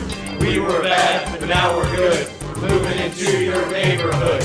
You know we're trying our best to be functioning members of society. We're not here to start no trouble. We're legally required to do the sex offender shuffle. I'm Larry Arthauer, and I'll refrain from touching my neighbor's kids again. What I did was not too kind, but I'm a nice guy, you'll come to find. I've got a backyard and a real nice pool. Y'all should come over for a barbecue. We can make some cold drinks in my blender, but do keep in mind that I'm a sex offender. Vernon Douglas is my name. My battery arrest is what brought me fame. But there's much more to know about me. I love to dance and I love to ski. I zip and zoom on through the snow. Just strap on my boots and watch me go. But I can't ski until December. Till then I'm just a sex offender. I'm Charles Dolan, dropping rhymes. I've been arrested 7 times. I know that sounds like a lot. 3 of those times were for vandalism. Feel real bad, I got caught. Might do it again, probably not. I'm not here to make pretenses. I'm here because of my sex offenses. I'm Sam Pound, I'm number 1. Apologizing for what I've done. In case you were wondering what that was, I snuck into a bathroom and I eat no truffles. I'm just here to do the sex offender shuffle.